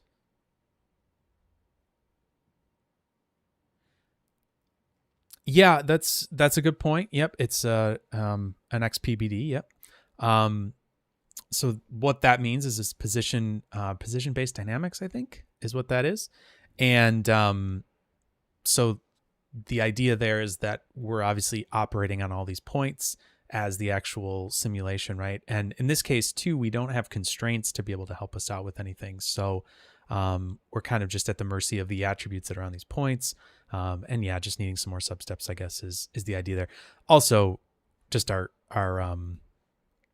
the amount of surface tension is just kind of stupid that we're putting into this, but that's okay.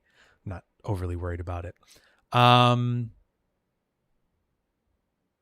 Okay, so we've got this. We've got our solver saved. Cool. Let's just... Maybe what we'll do is...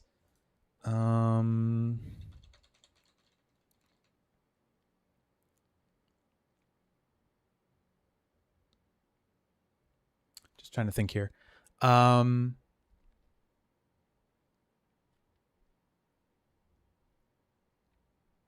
Well, I think the trickiest thing here is going to be rendering this as it merges to just making sure that it keeps these separations. I think, let's see. Let's just see what we can come up with here. I mean, obviously you'd probably want to have more particles in this to actually get a decent look. Let's do maybe this VDB from particle fluid.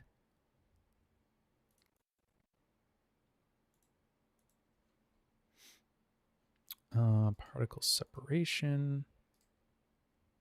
Let's copy that into here.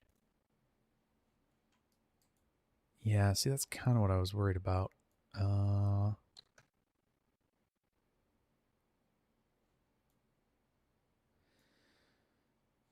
Yeah, I think what you'd probably want to do with this...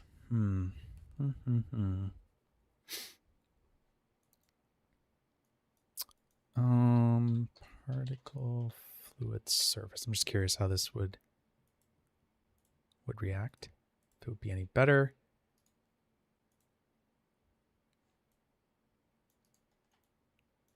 Yeah, I think part of the issue is that we just have a really low resolution.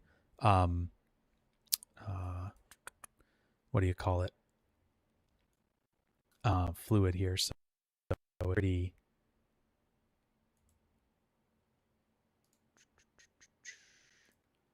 Yes, I can change the influence scale for sure. However, still isn't really going to separate out very nicely.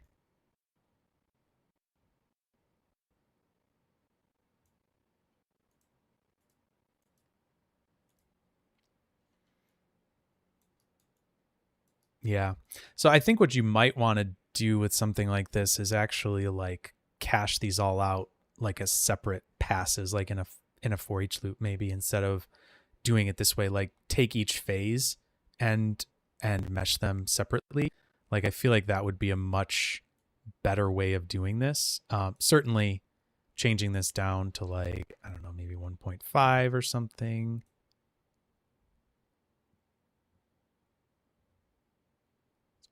Droplet chain. Yeah. I mean, there's a lot of things that you could tweak here and get better. So I'll do the same thing here. Just see how this like surface actually comes out. 0.5.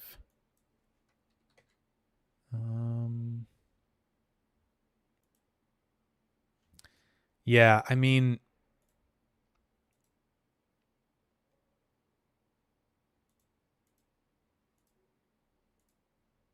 it's definitely going to be tough to do it this way. Is there a way to... No.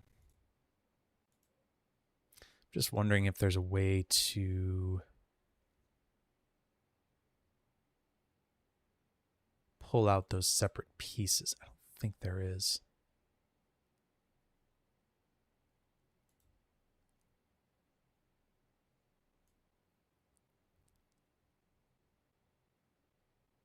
Yeah. So it's going to be pretty tricky to get this to actually render out the way you would want it to. So maybe what we would do is...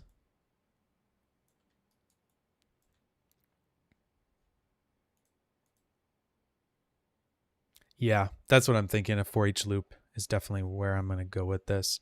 So we obviously aren't going to do this for everything. Let's just maybe get to a frame where it's like starting to like merge a bit, just to get something interesting like that. Let's do a for each. We'll do for each.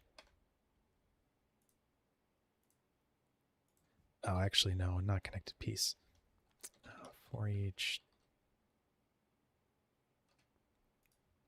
It's going to be for each point that has what is it? Not name. Oh, phase. We want to do it with phase. That's right. So let's grab piece attribute phase. We'll throw this in here. Points. Piece attribute. Why is that not happy with me?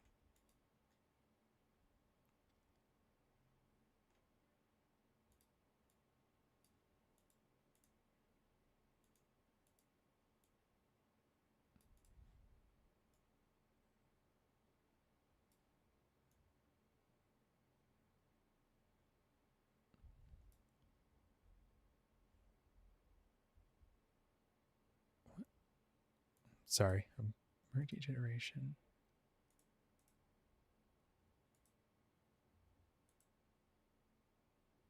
Oh boy, no, that's not what I wanted to do.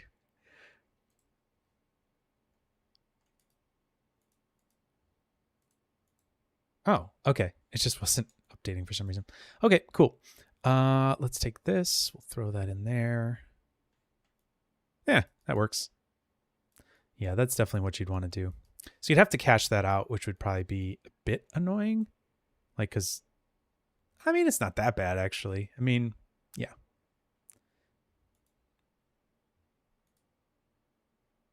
It's not the worst. Anyways, all right, so we'll do that. That'll get us our bubbles here. And then let's just do here a null.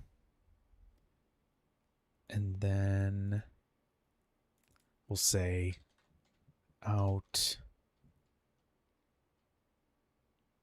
Call this blobs, I guess. I don't know. And then we've got just these particles. If we do a sphere, and we'll do a copy to points. I think those are going to be really small, actually, aren't they? Yeah, they are going to be.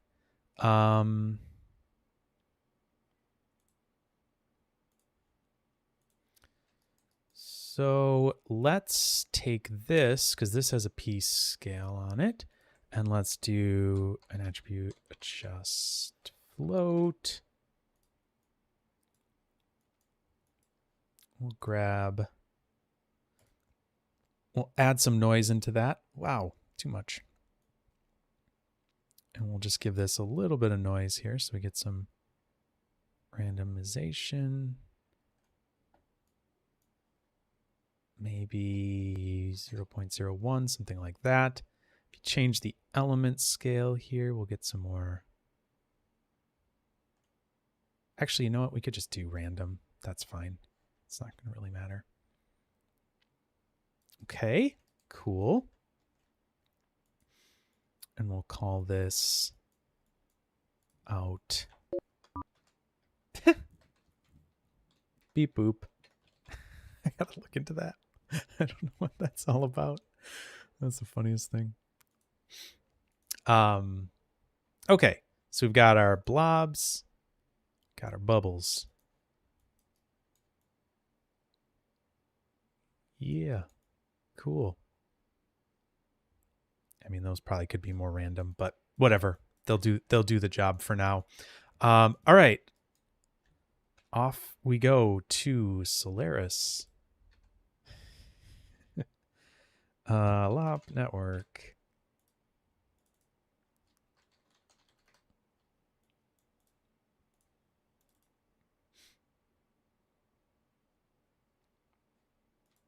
Okay, so we will do 2 SOP imports.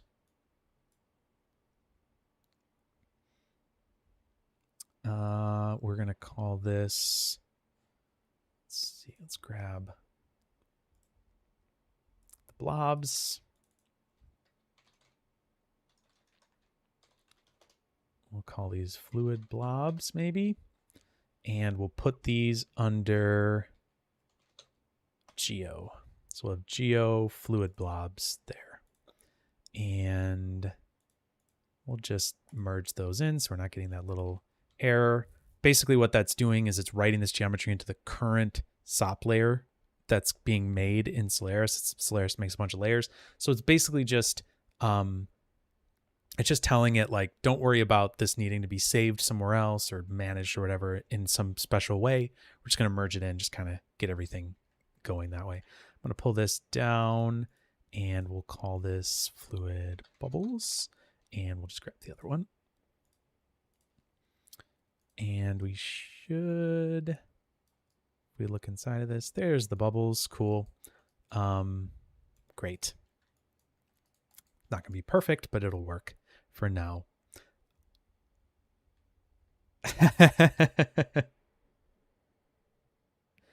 I'm not reversing the normals because I think, I mean, maybe I should. I don't know. I'm not a rendering specialist.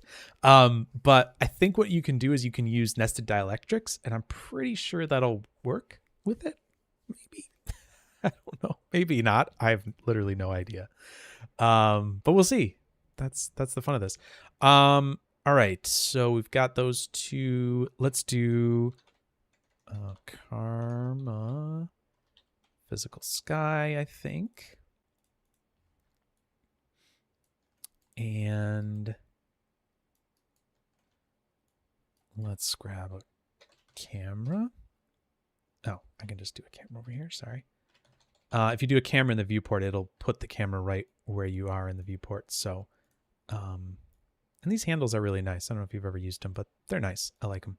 They're nice to move around in ways that you would expect a camera to move. Like, you know, pedestal up and down, you know, kind of dolly in and out. What is this track? I can't remember the names of all of them, but anyways, there they are. Okay, so we've got that. Let's do a karma node as well. I'm just going to kind of do this quick.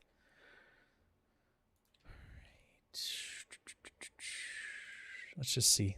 I'm just looking to make sure that we're getting, you know, lighting and things like that are looking good. It's starting to do some stuff here.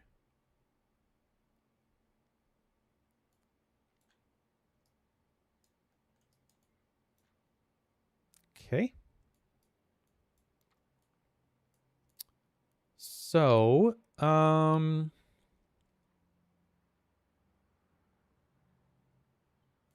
think I'm gonna do a quick surface material. Let's try that out. I think that'll work good for me. Let's look at transmission here.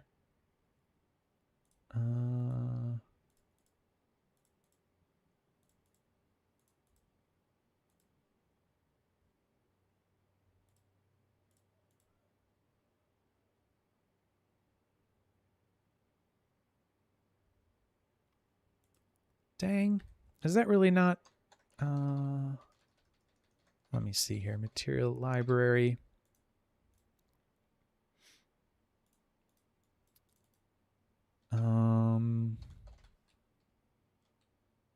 What? Oh, it's an assigned material. It's like, what? Why was it doing that? Let's go inside here. Karma, material build. I just want to see if this, if there's something missing here. Transmission.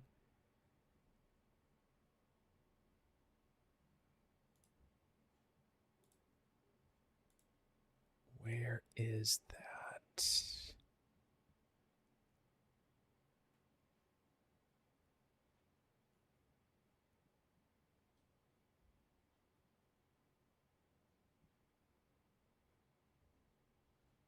Okay. Dielectric priority. Okay. I think we can do that then still.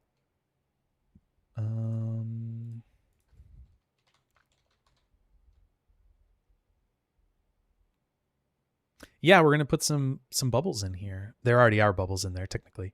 Karma.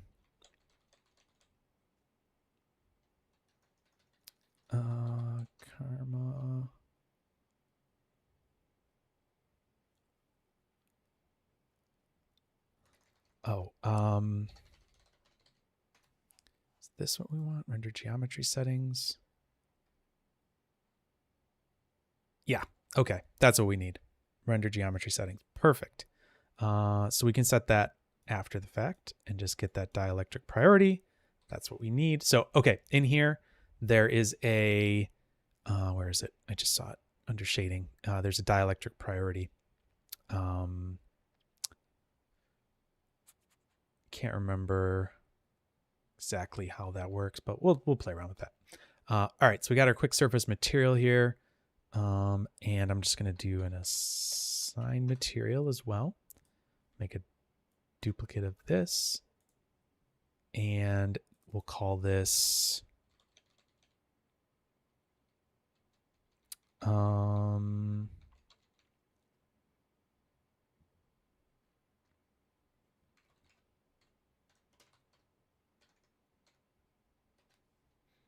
and this one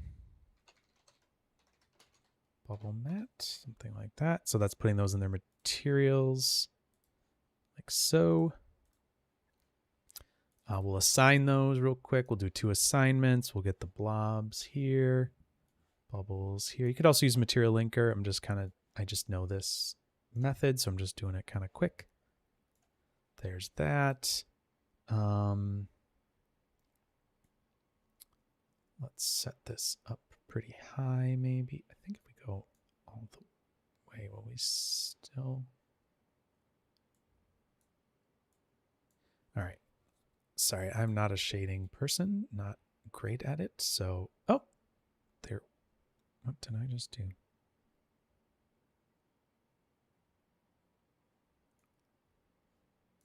Oh, I don't have lights on it. That's probably why. That'll do it. You need those lights. Okay.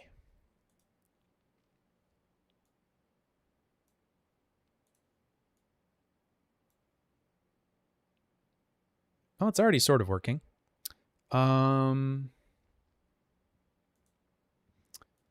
What is the... I'm just going to select both of these. I think it's like 1.38 is water. Yeah, it's kind of doing its thing.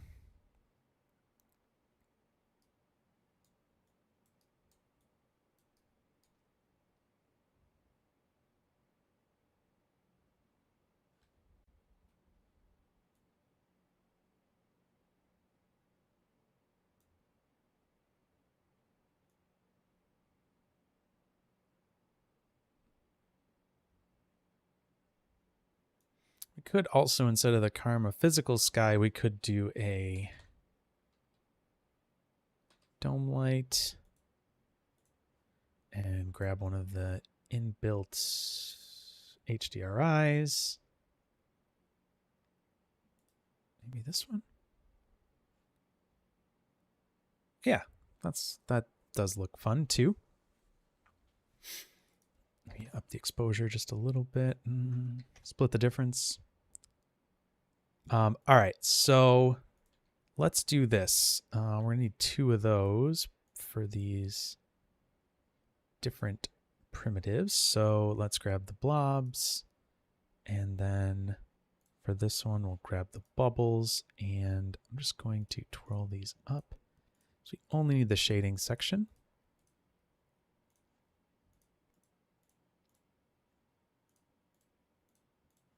And I believe if we set or create that, and then set or create this, let's do 1. Yep, okay. So that's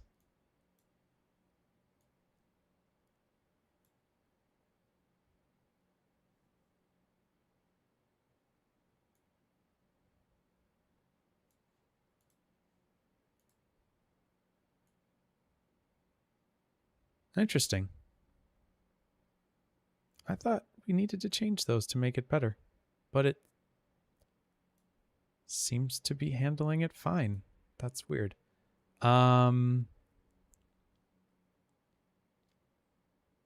we're definitely getting some weird transmission-y stuff there, but that's probably just a you know, one of these, or it's just yeah, there we go. Much cleaner. The refraction limit, I guess.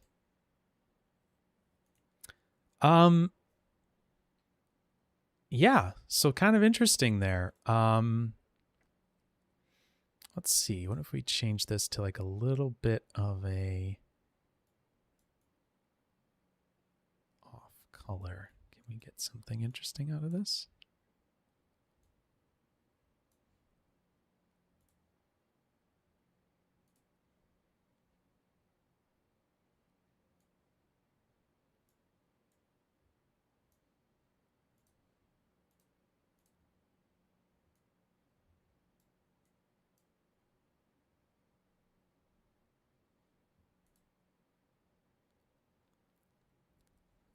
Okay.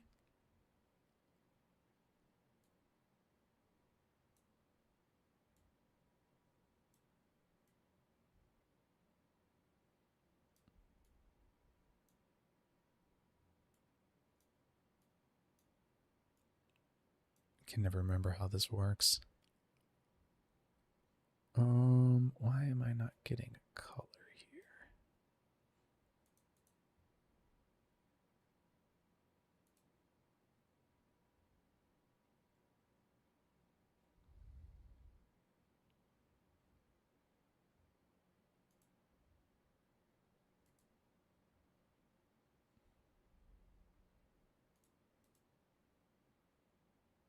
Oh. Well, that'll do it. I didn't have those set separately, and I wonder if that is why. There we go. That was definitely why that wasn't working. I'm like, why is this not updating or doing anything? So weird. Yeah, maybe just give it a little color here.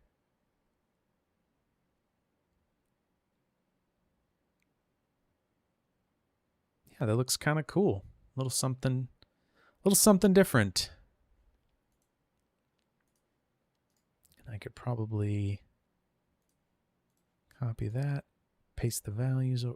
Nope. Hello? Ah, that explains it. Interesting. Yes. Yes, no problem. Thank you guys so much for joining Brain Grapes. Thank you for the suggestion. Have a good rest of your evening, or have some good rest. Okay, there we go. That's why we're running into that. Let's see.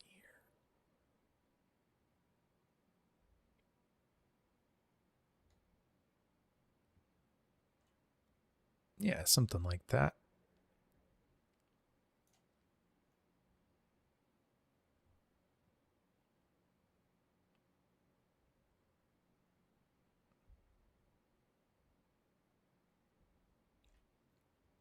Yeah, it's kind of interesting. We got something going on there.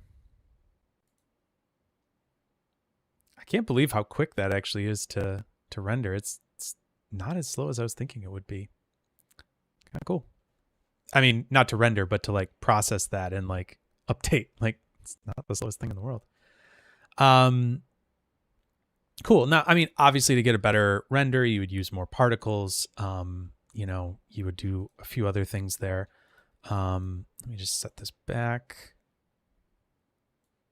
And maybe we just turn the, you can sort of see it there. I guess maybe turn the transmission back a little. Let's go up. I'm just going to actually do something over here. And just going to actually change this influence scale here.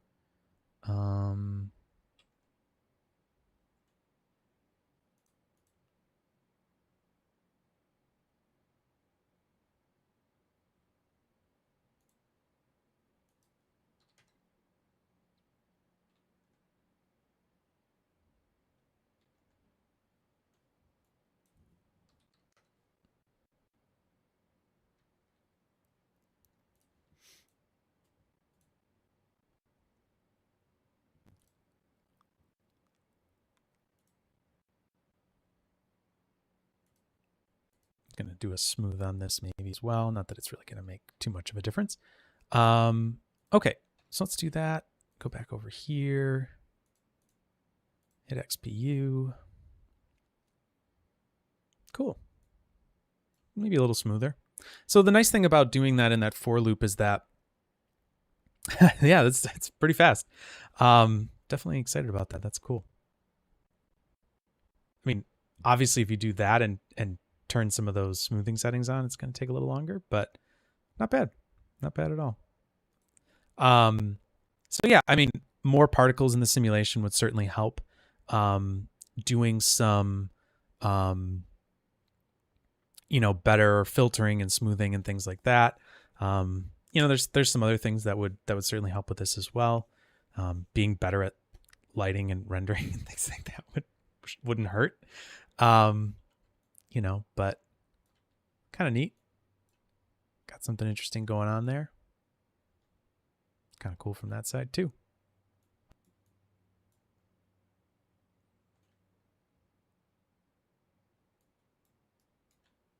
Anyways, all right. Well, hey, that's cool. We got something going. I think we're going to start wrapping things up there. If anybody has any questions or thoughts or anything like that, please feel free to drop them in the chat before we sign off here for the night. But if not, we can sort of wrap things up here pretty soon. I will also turn on maybe the Intel denoiser. Give that a few more samples.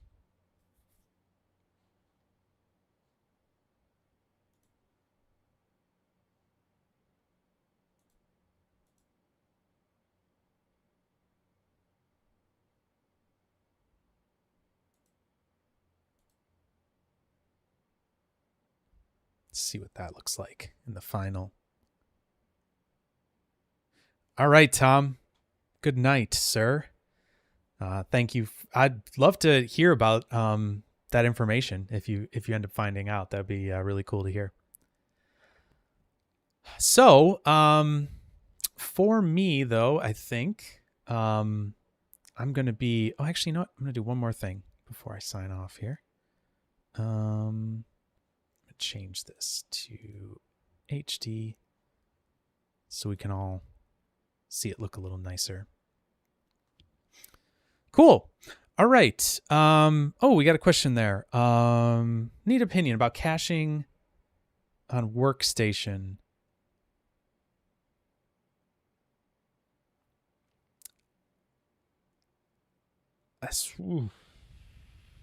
Yeah, that's a good question.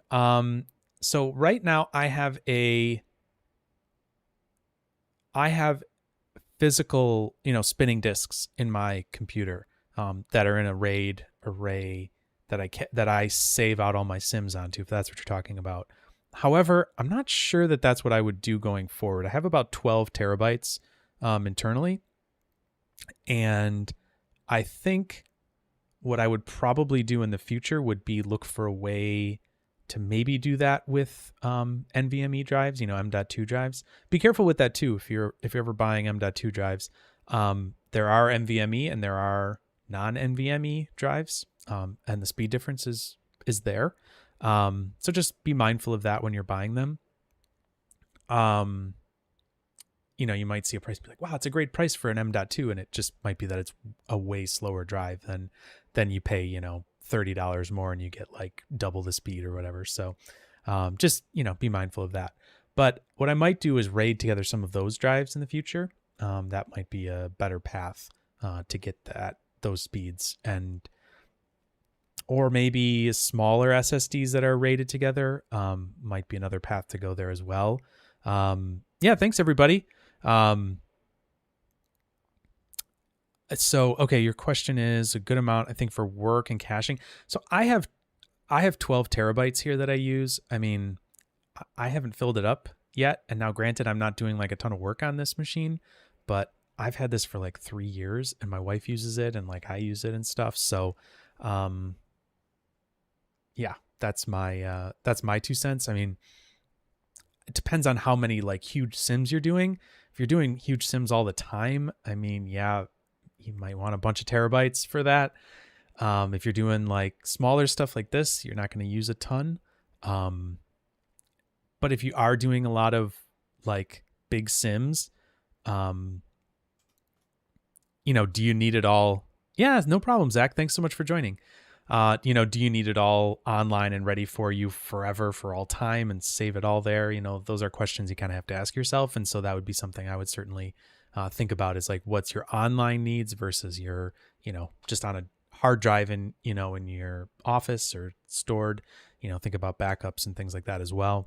So yeah. Anyways, that's my 2 cents. Happy to talk maybe more about that in the Discord server if you're in there. Another mention. If you'd like to join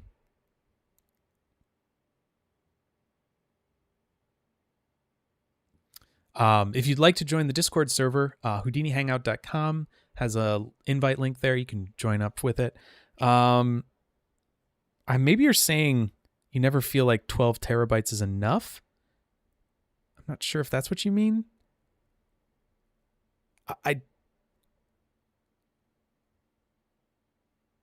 Yeah, I'm not sure. If you want to have that chat like more in depth on like hardware and stuff, we could certainly have that on Hey, Art VFX. How's it going? Hello, and we're about to be signing off soon. So thanks for joining though. But yeah, cool VFX. If you want to have that conversation, happy to have it on Discord and like really like kind of dive into that a little bit more. I love talking about gear, but certainly I don't want I could sit here for hours and talk about it. So don't need to fill up the stream with nerdy gear talk forever. I mean, if we want a stream like that, certainly you can make a suggestion, but everybody has some very specific gear thoughts. So anyways, all right. That I think is going to wrap up the stream. Oh, you're very welcome. Thanks for joining and thanks for chatting. It's always nice. Thank you everybody so much for joining the stream. Thank you for being here. I'm happy we came up with something I think pretty cool. And, sometimes we don't, sometimes we do. That was I feel like a full success, 100% success. So, go to HoudiniHangout.com for the Discord link and you'll be able to get it there and join up. So, I usually just leave it that way so that it's a little like you have to go find it kind of a thing and people aren't just like randomly grabbing it and doing weird stuff. I don't know, bots or who knows what. But I've been pretty spared from spam, so I'm very excited about that. Anyways, knock on wood, right? All right. Well, thank you guys all so much for joining us tonight. I think we came up with some cool stuff. I even did a render. I mean, come on. It's things are happening. I don't think I'll have a stream next week because I have a work event that's going to conflict. I think it's next week. So if you check out Houdini Hangout, there should be a schedule on there that I try to keep up pretty up to date with, like, if there's things happening that I know ahead of time, it won't be on that list. So yeah. Anyways, thank you all for watching. Thank you for joining. Oh, Carlos, that's an interesting question. Is there an easy way to clean unused caches for a project? Not that I know of. Sorry, I don't know. I don't think there is a way. I feel like that'd be a really dangerous thing to have. No, it's okay. No worries. No worries about any delay. It's okay. I don't think we have anything like that.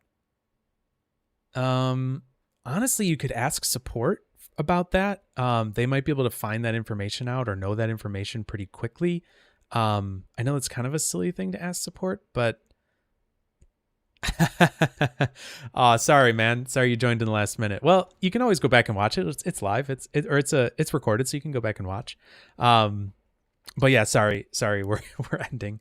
But yeah, that's a tough one, Carlos. I've never seen anything like that. Not that I know of. I think that would be like, if you do it through PDG, you could technically delete your files that are made through PDG. So that's something you could do, but beyond that, I don't think so, or not at least that I know of. So, all right, cool. Well, there we go. Last minute conversation.